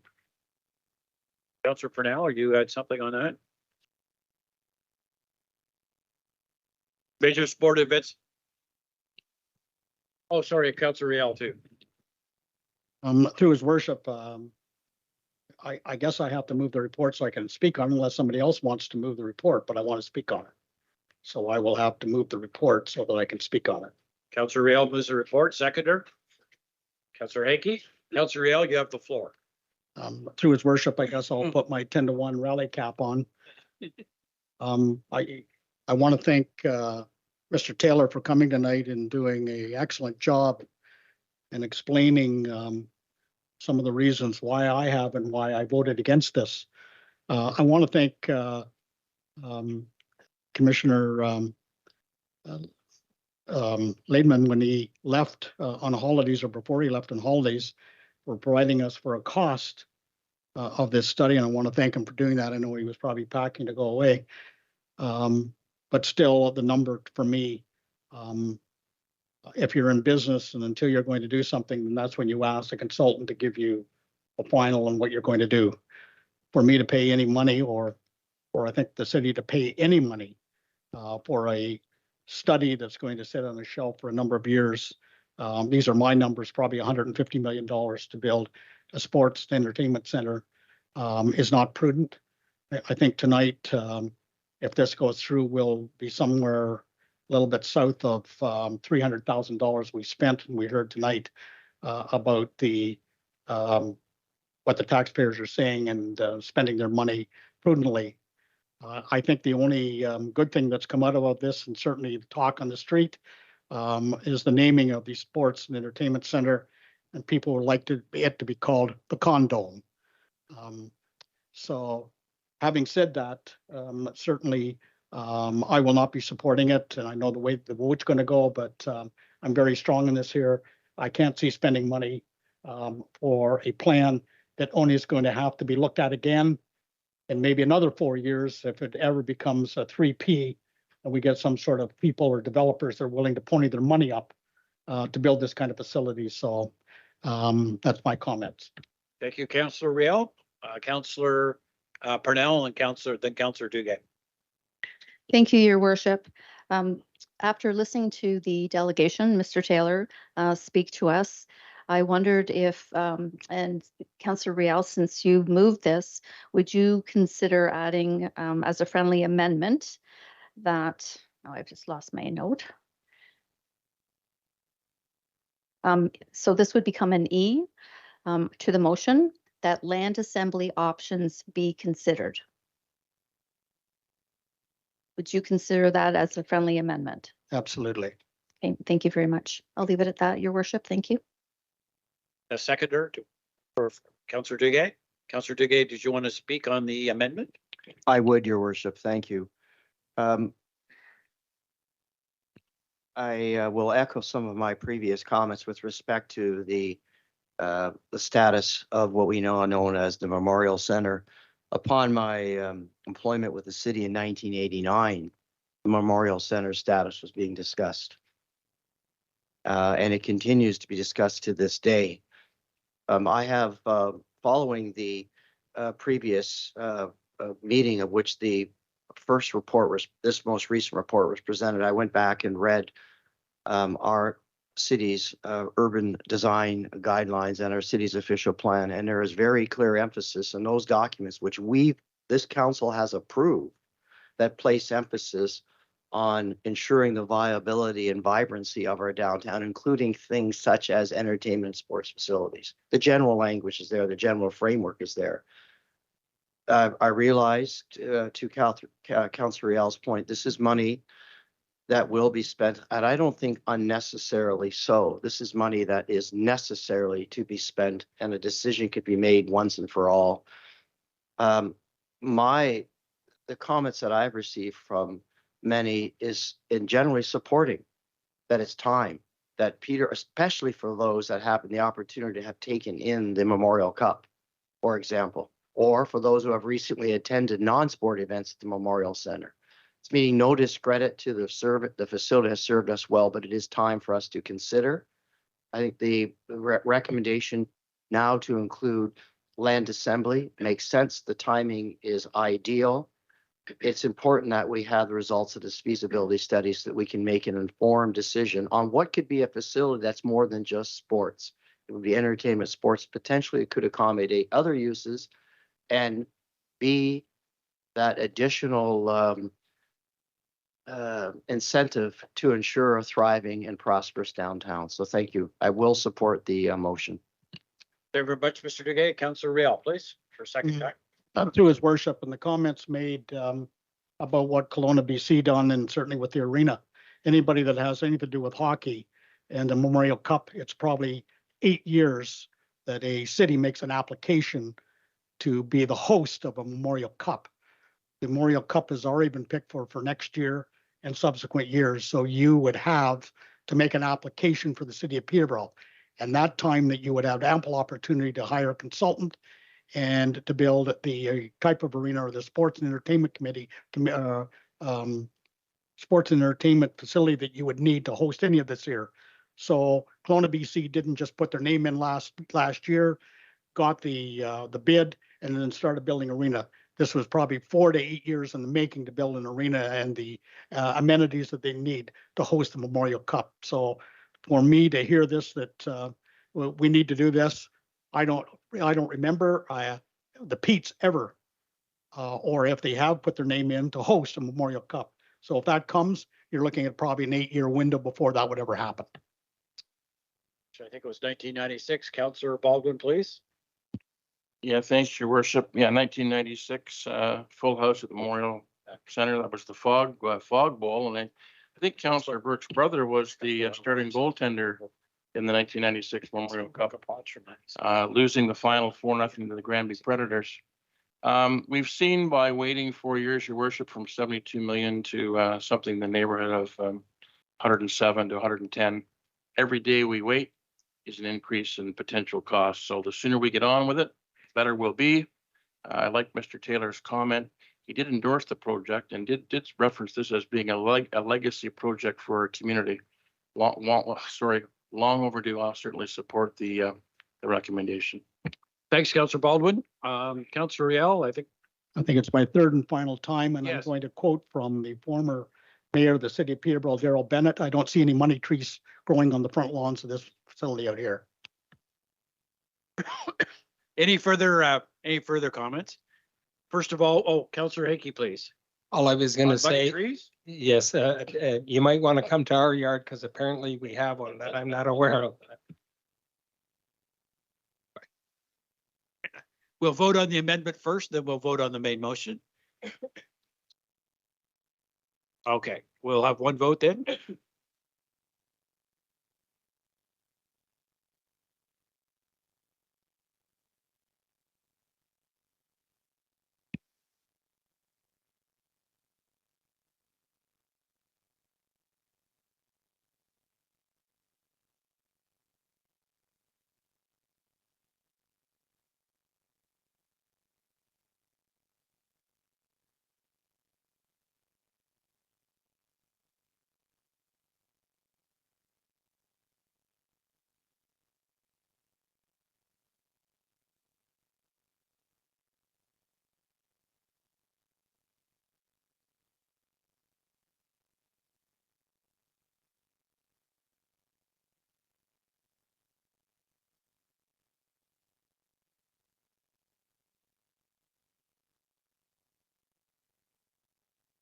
Carries.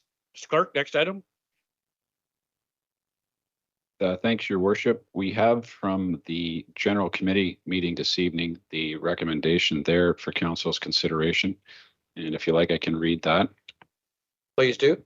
That council approved the recommendation outlined in report CAO 23-002 dated June 26th of 2023 of Jasper Arena Chief Administrative Officer as follows.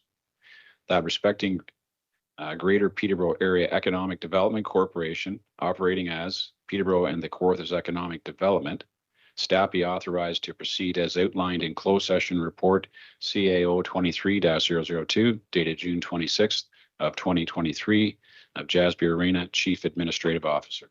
Thank you. Someone move that. Councillor Duguay, second Councillor Purnell. Comments or question? We'll go to a vote.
That's carried. Do we want a 5-minute break? No? Okay, we'll keep going. The next item is notices of motion. Correct, Mr. Clerk? You are correct, Your Worship. There is a notice of motion on the agenda this evening that's intended to be considered at the August 28th council meeting. Thank you. Councillor Riel, I think. Order, point of order. Yes, point of order, Councillor Riel. I'm looking for the mayor to make a ruling on this. That the nature of this motion is completely out of order. And the only way that it can be introduced is a reconsideration of the official plan. Was passed by this council and was brought to us on the 5th of June, 2023. The parkway was completely removed from the official plan in 2022. The official plan was submitted to the province and subsequently returned to council for ratification with 61 changes to it. None of these changes have anything to do with the parkway. In an article published in the Peterborough Examiner by reporter Joel Kovac, it clearly states that this is not a complete parkway. It is the southern part. And I quote from that, this is not, I repeat not, about a whole previous parkway route. Parnell said in an interview Friday, this is not resuscitating or putting the parkway back in the whole route. Well, she's talking about the parkway and what's happening here tonight. Part of the parkway. The notice clearly refers to, on November 29, 2022, Special Committee Area, Class A EA. There was a ministry order in the cabinet by the province of the provincial government.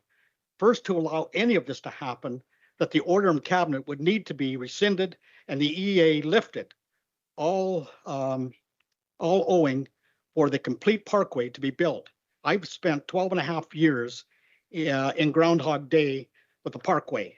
Again, this motion is completely out of order. The parkway was removed from our official plan in 2022. The parkway needed a complete AA before it can be even thought about. The official plan was ratified in April of this year by the council. City staff have their marching orders. In 1991, a motion in council was proposed by for 2 ring roads to move people north and south. The west was Briley Drive, to the east TV Road. Nothing has been done to widen either 2 of the things in my term of council was Chemung Road and Fairburn Street.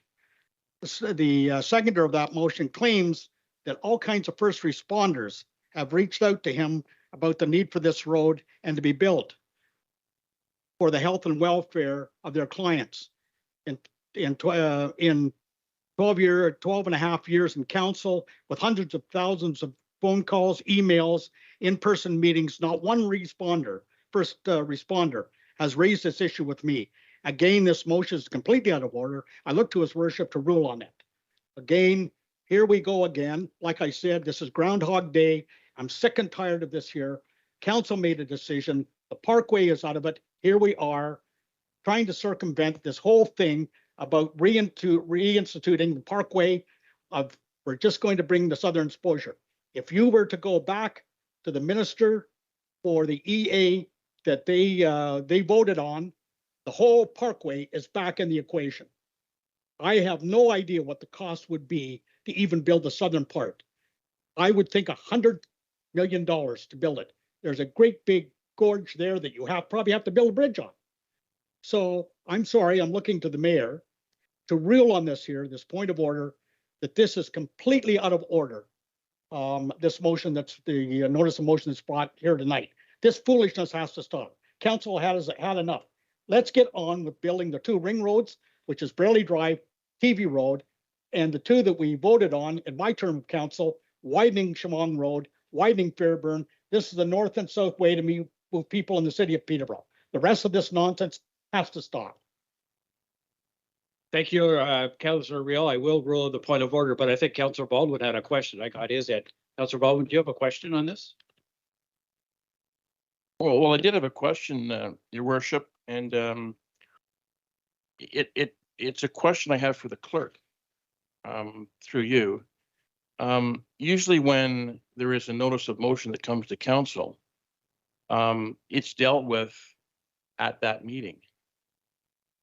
But I understand from the way this particular notice of motion has been worded, and I appreciate and understand, having been on the bylaw committee of a year ago with Her Worship Diane Therrien, there were some changes implemented at that time. We do that once per year. If there's a council meeting that's skipped, then you don't need a 2/3 majority on a reconsideration, and you miss a month, which is the month of July, and then in August, because of the way this particular motion is worded, my understanding in discussing this with the clerk is that it would only require a majority of council. So I'm just wondering if the clerk might clarify and make sure that I have the right understanding of the way in which this notice of motion has been presented to council this evening. Mr. Clerk, please. Thanks, Your Worship, and thank you for the question. If I may just put some context to it, the notice of motion is intended to be a reconsideration of a matter that was previously adopted by council on November of 2021. And it was in reference to the transportation master plan update and approval of recommended transportation strategy. The report was IPS TR 21-018. That is a matter that's been previously adopted by council back in 2021. And Councillor Parnell can correct me if the intent is wrong of the motion, but the reconsideration is intended to amend a particular section of that resolution. And if I understand correctly, if amended, the resolution would read that the road network improvements shall not utilize portions of the lands reserved for the Parkway corridor, and the amending portion is north of Sherbrooke Street. That's my understanding of the amendment and reconsideration, and Councillor Parnell can correct me if I'm wrong. So that's the context of the reconsideration. Councillor Chica, please, on the point of order. Just, we got to keep. Thank you. And it is in the point of order that thank you, Your Worship.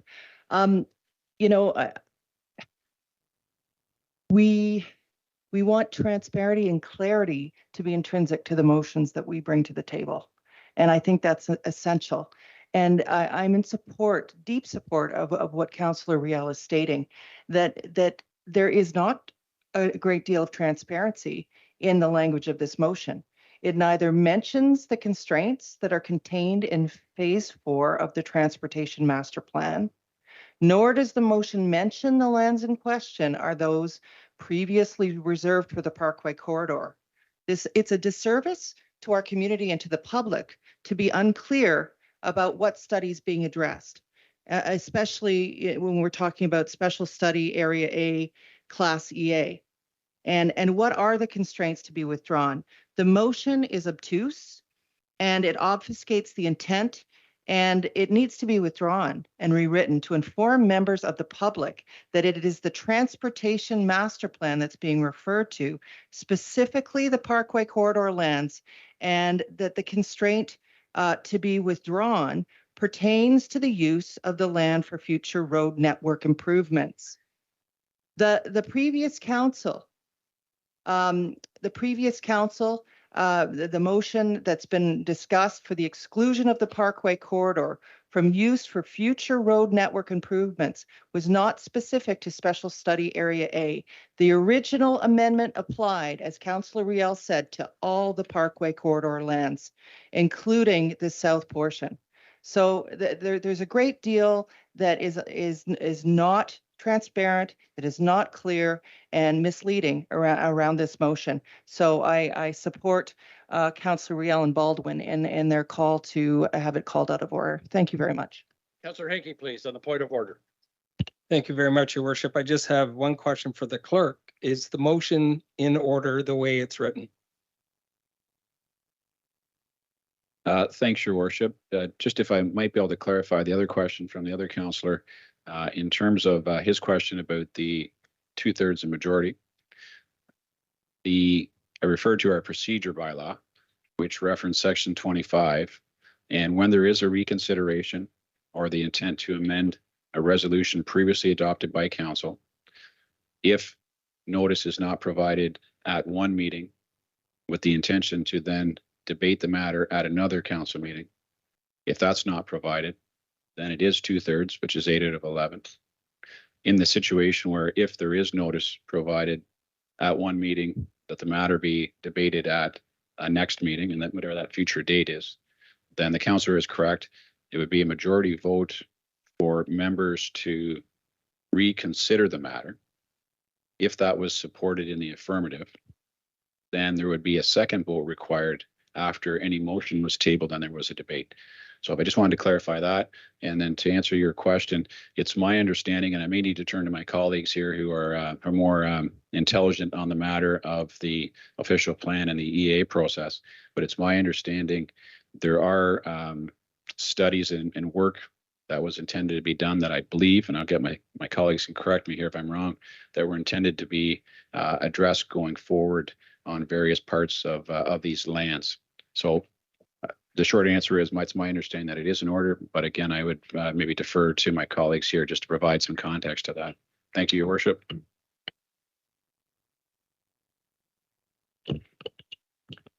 Through you, Mr. Chair, the Special Study Area A, as defined in the Transportation Master Plan, is to contemplate a variety of operational improvements that were not able to be addressed during the completion of the Transportation Master Plan due to some of the limitations of looking at the due to the Part 2 order that was in place in terms of the previous Parkway EA.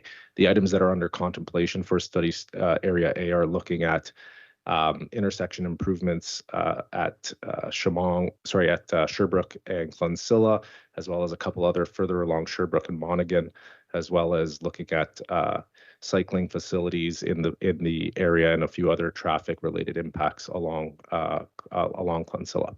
So that is the scope of the intention, and that was done in consultation with ministry staff in order to ensure that that scope would not be in contravention of the Part 2 order that was previously placed on the Parkway Corridor EA.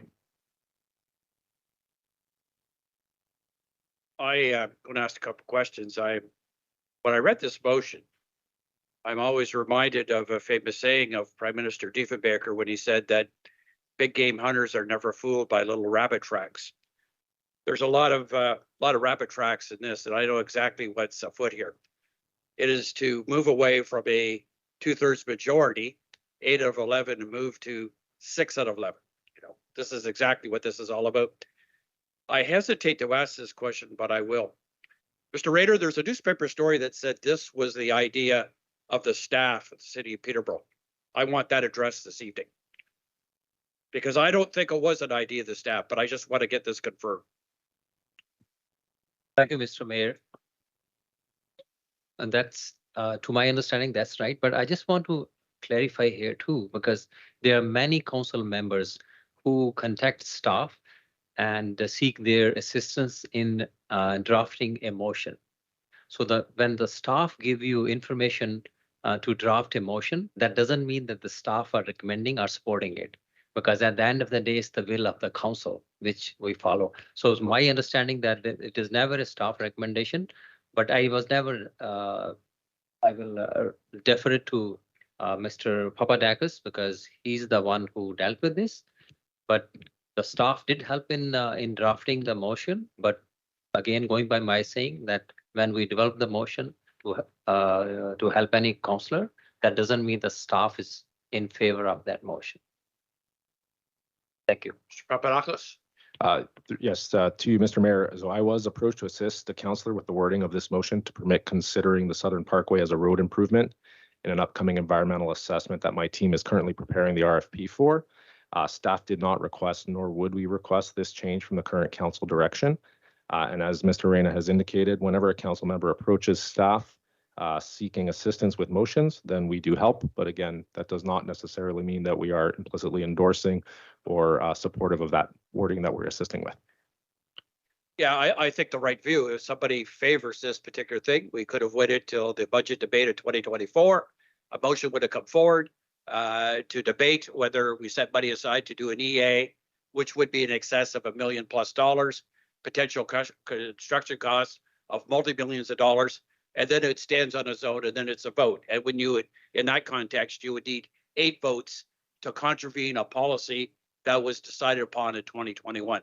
That's a very straightforward way of handling something like this. Councillor Purnell, please. We'll have some speakers, then I'll rule on the point of order. Okay, thank you. Well, there's been a lot of accusations here, which I feel are unfair, and I do feel that this is in order. And I do want to thank our clerk, John Kennedy, for helping with procedure to make sure we are within the letter of the law, which is our procedure bylaw that is council endorsed and voted on. So this is completely within the procedural bylaw. I also would like to thank our interim Commissioner of Infrastructure and Planning, Michael Papadakis, because he did help me with this motion. And yes, the idea was to expand the study area A for all possible options. And it was in fact a staff member who said to me it would be much easier if we could do a proper RFP on this with all options instead of doing one with only this little bit, and then council rules something else, and then we have to do an add-on order and extra costs. It's much more efficient to do a proper RFP, which came up quite suddenly. So I acted on it.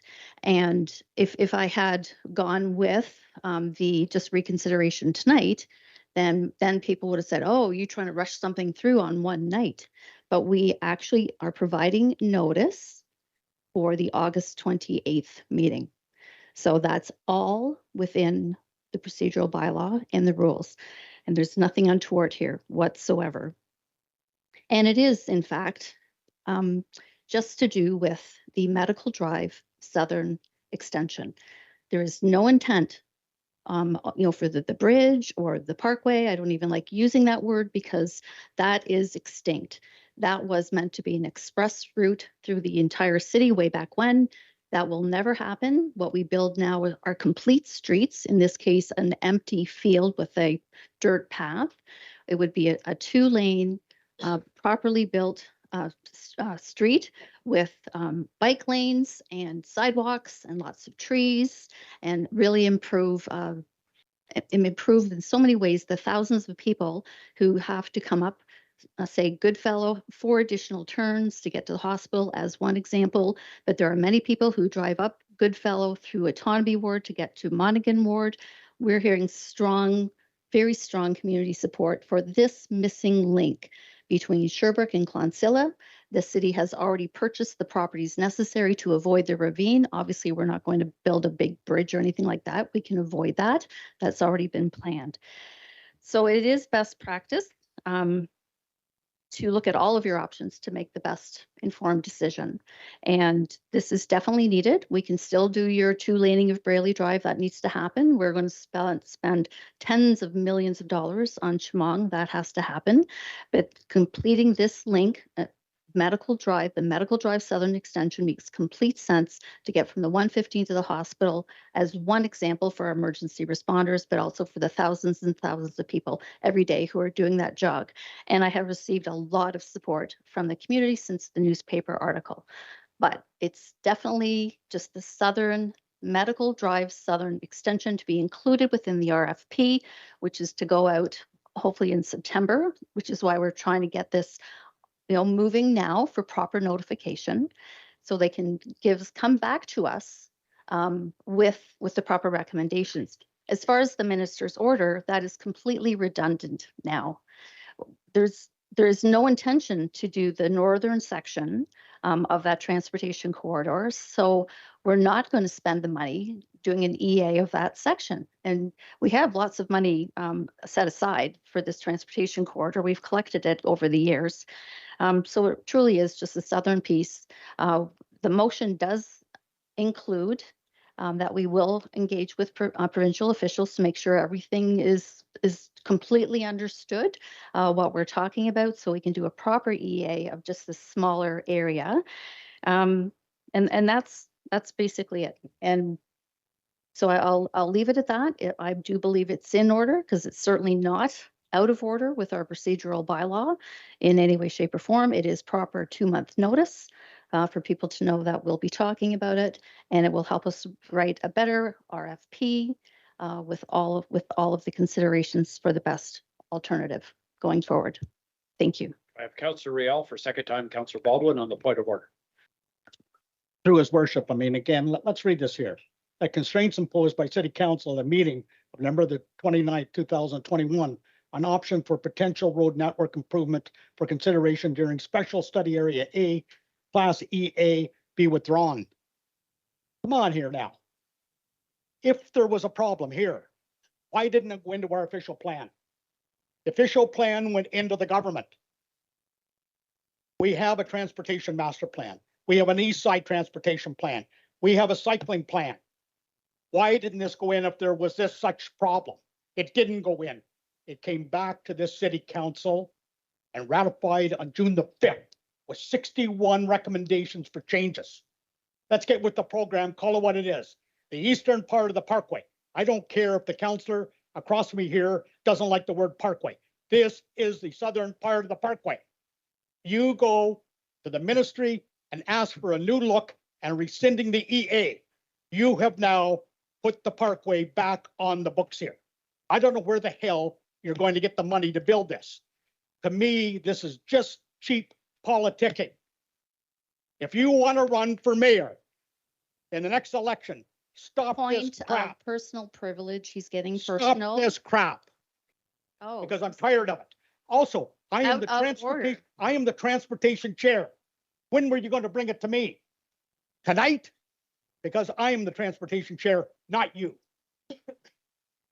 Mr. Thank you, Councillor Riel. Then I have Councillor Baldwin on the point of order. And then we could. Councillor Baldwin, please. Yeah, Mr. Mayor, I'll just be silent for the time being. Thank you. Councillor Purnell, you had your hand up. Thank you, Mr. Mayor.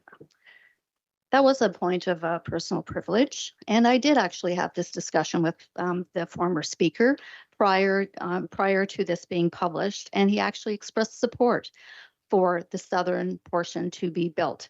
Obviously, he's changed his mind, but that won't affect the majority will of council. So I have done my homework on this. He did know about it before it was public, and I do think that, as I said before, this is all perfectly within order, and it is, as I described, just the Medical Drive Southern Extension. That is it. Councillor Duguay on the point of order. I'm fine for the time being. Okay. Councillor Chica on the point of order, second time. So through you, Chair, my concern is this motion was that it be debated in August. However, my concern is that there are arguments being presented tonight. And this indeed is the dilemma, because we are, we're muzzled to some degree because the motion's stating that we can't debate this until August, but the mover is debating it as we speak. So that's why the motion is problematic, because there's a defense given for what's being raised. We are in a crisis of homelessness. We have so many things in front of us, and budgets are tight.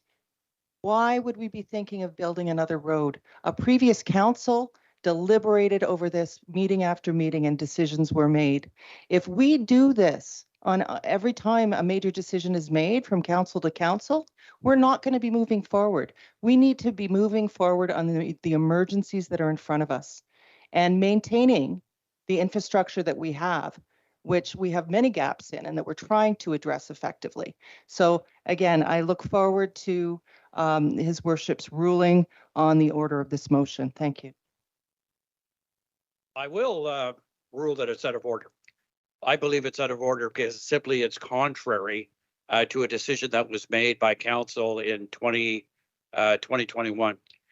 The other issue, it's pretty clear to me that this was a way to circumvent having 2/3 majority voting to rescind a decision that was made in 2021. The other issue that's problematic is you can't convince me that on August 3rd that the staff is going to have the estimates of what an environmental assessment would cost. I've seen some estimates over the years of a similar environmental assessment. If you get away with $1 million for an EA on this stretch, that would be a bit of a bargain. And to look at the construction cost of this very short link through that area, which I've walked on several occasions, folks, you're talking multi-millions of dollars to do it. At a time when Shamong Road is disgraceful, the position that it's in, Brayley Drive is disgraceful in the condition that's it in. If you ever drive down George Street, I drive down George Street every day. The front end of my Dodge journey shakes at the intersection of George Street and Charlotte Street. So if we're looking at where positive ways to invest money to get the return that we need and catch up on some of the infrastructure inventory that we have to deal with, this is not the way to go. So I am going to rule that it's out of order, and we'll go to a vote.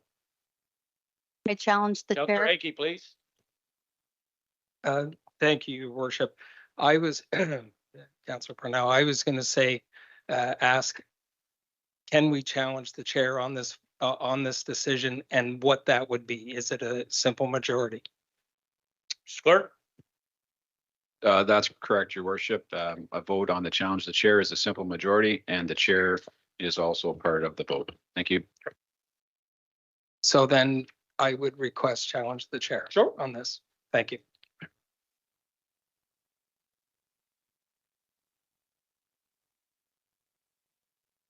Your Worship, just take a moment to load that that motion.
I vote no in terms of the challenge to the chair. That's not possible. What?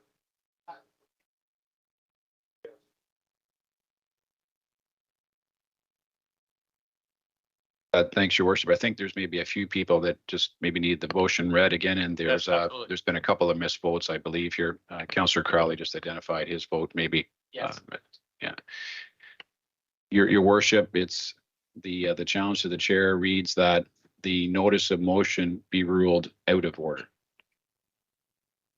So that the notice of motion be ruled out of order. Thank you, Your Worship.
Mr. Clerk. Thank you, Your Worship. It's the approval of the bylaws, and if I may, Your Worship, several members of council identified disclosures of pecuniary interest this evening, and they also relate to bylaws. Yes. Councillor Parnell, her disclosure relates to 23071 and 072, and Councillor Duguay's relate to 23073 and 074. If I might suggest, Your Worship, we approach the bylaws in 3 votes. Okay. The first vote would be excluding those bylaws that were identified as having pecuniary interest. So the first motion would be that bylaws 23-071. 7-1, yes. 23, excuse me, 23065. 6-5, yes. 2 through including 23-070 and bylaw 23075 through to and including 077 be approved. So those are the bylaws that are not identified by members as having conflicts of interest. Can I get somebody to move those bylaws? Councillor Ball and Councillor Burke. Comments or questions? We'll go to a vote.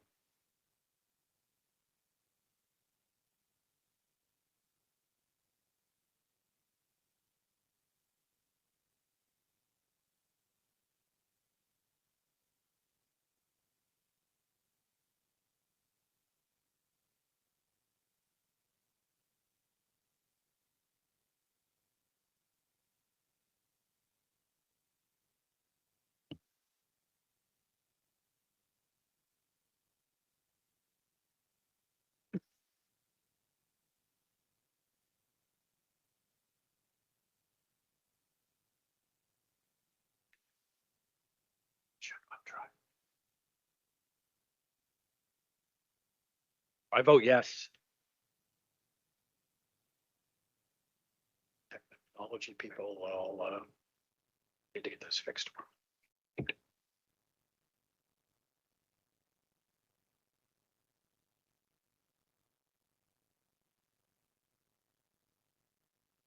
The other bylaws? Thanks, Your Worship. bylaws 23071 and 072 were and identified as part of Councillor Parnell's disclosure. Yes.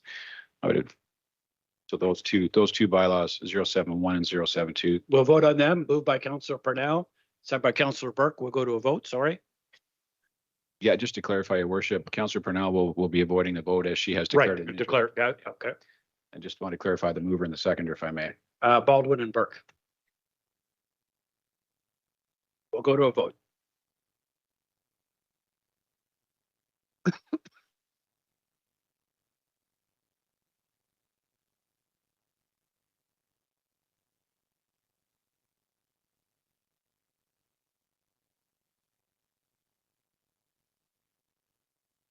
I vote yes.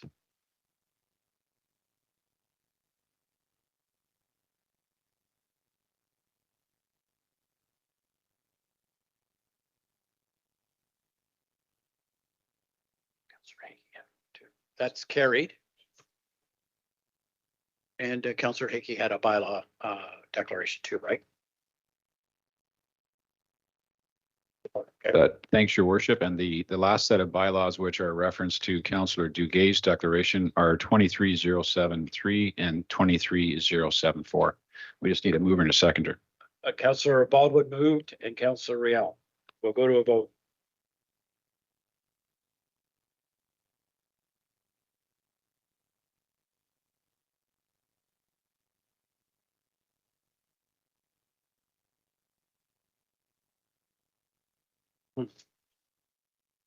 Natalie, I vote yes.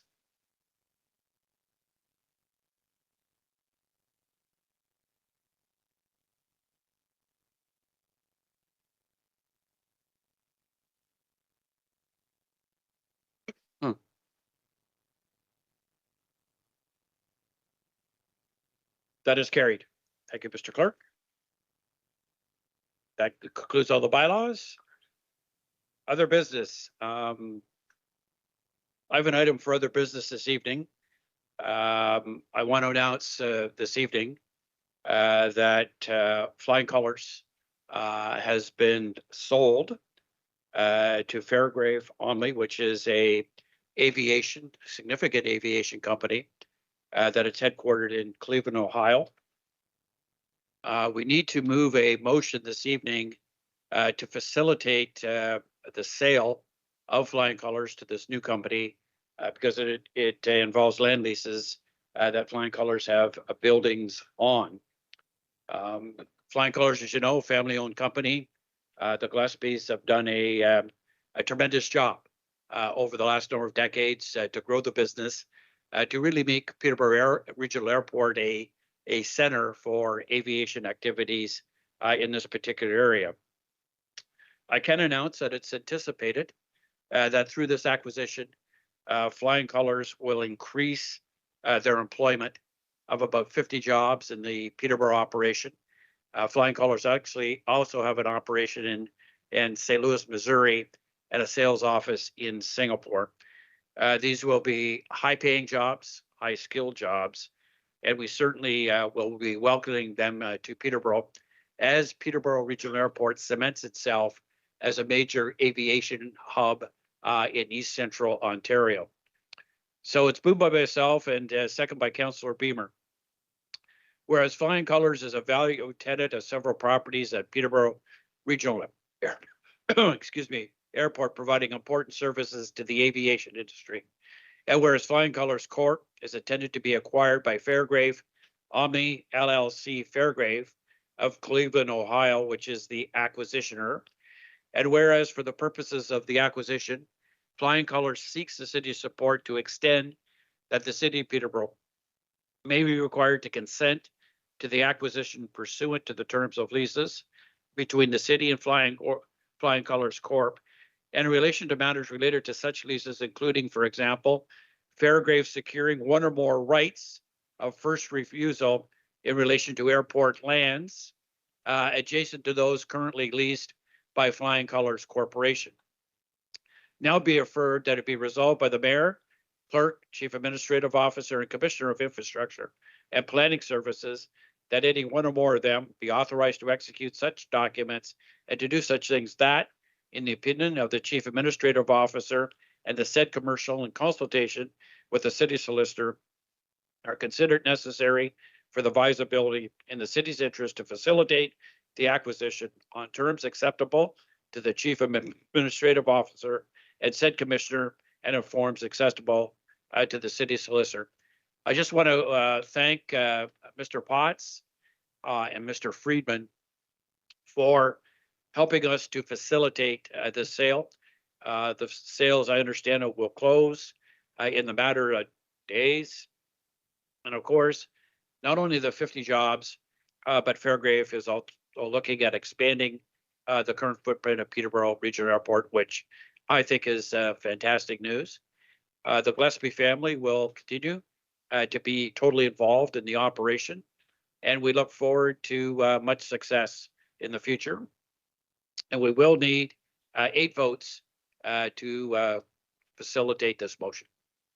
So if anybody has any comments, Councillor Akey. Thank you very much, Your Worship. I think this is a great opportunity, but I do have some questions for clarification.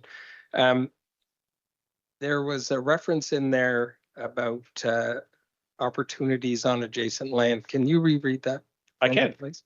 Fairgrave securing one or more rights of the first refusal in relation to airport lands adjacent to those currently leased by Flying Colors Corporation. Thank you very much. And Mr. Potts, can you tell me who owns those lands? Through you, Your Worship. Does the city own the lands?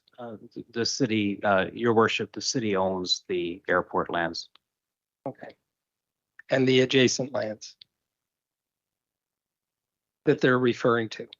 I think that in terms of rights of first refusal, I'm going to turn it over to Mr. Papadakis if I could. Thank you. Through you, Mr. Mayor, the parcels or the properties in question refer to lots on city-owned property at the airport that are adjacent to those that are currently leased to Flying Colors. Thank you. Councillor Baldwin's deputy mayor, I'm going to have to ask you to step into the chair here for a moment as I move this motion. You sure can.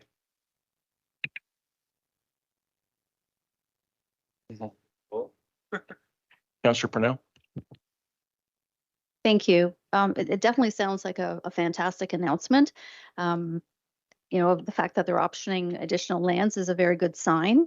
However, is there anything in that contract or is there anything in writing anywhere that they will stay in Peterborough and not just move the whole operation to one of their US locations? Do we have any assurance of that? Just doing due diligence. I've had lengthy discussions with Mr. Gillespie, the CEO of Flying Colors. It's every intent for them to stay in Peterborough for the long term. They see a growing opportunity in the aviation industry, not only in Canada, but United States and beyond our borders. Fair enough, sir, but that's Mr. Gillespie. What about the people who are buying the company? Have they made that commitment to our area? Yeah, that's Mr. Gillespie's commitment from the new ownership coming in. And do we have it in writing? I would take John Gillespie's word on any occasion. Thank you. Any other comments or questions? Councillor Vasiliadis. Thank you. I know I agree that this is good news. This is economic development. And of course, anybody who's been out by the airport realizes its potential. I think we're probably going to have to circle back around during our next finance committee meeting as we're going into 2024 and look at servicing that area, because that's something that I know that we put to a halt. To expand, you need services, and they're at an all-time low right now there when you talk to other organizations that are there. So that's something that I would like us to look at, of course, just when we're in our finance committee meetings, and take serious this time around. Thank you. Any other comments and questions? Seeing none, I guess we can go to a vote, Mr. Clerk. Thank you.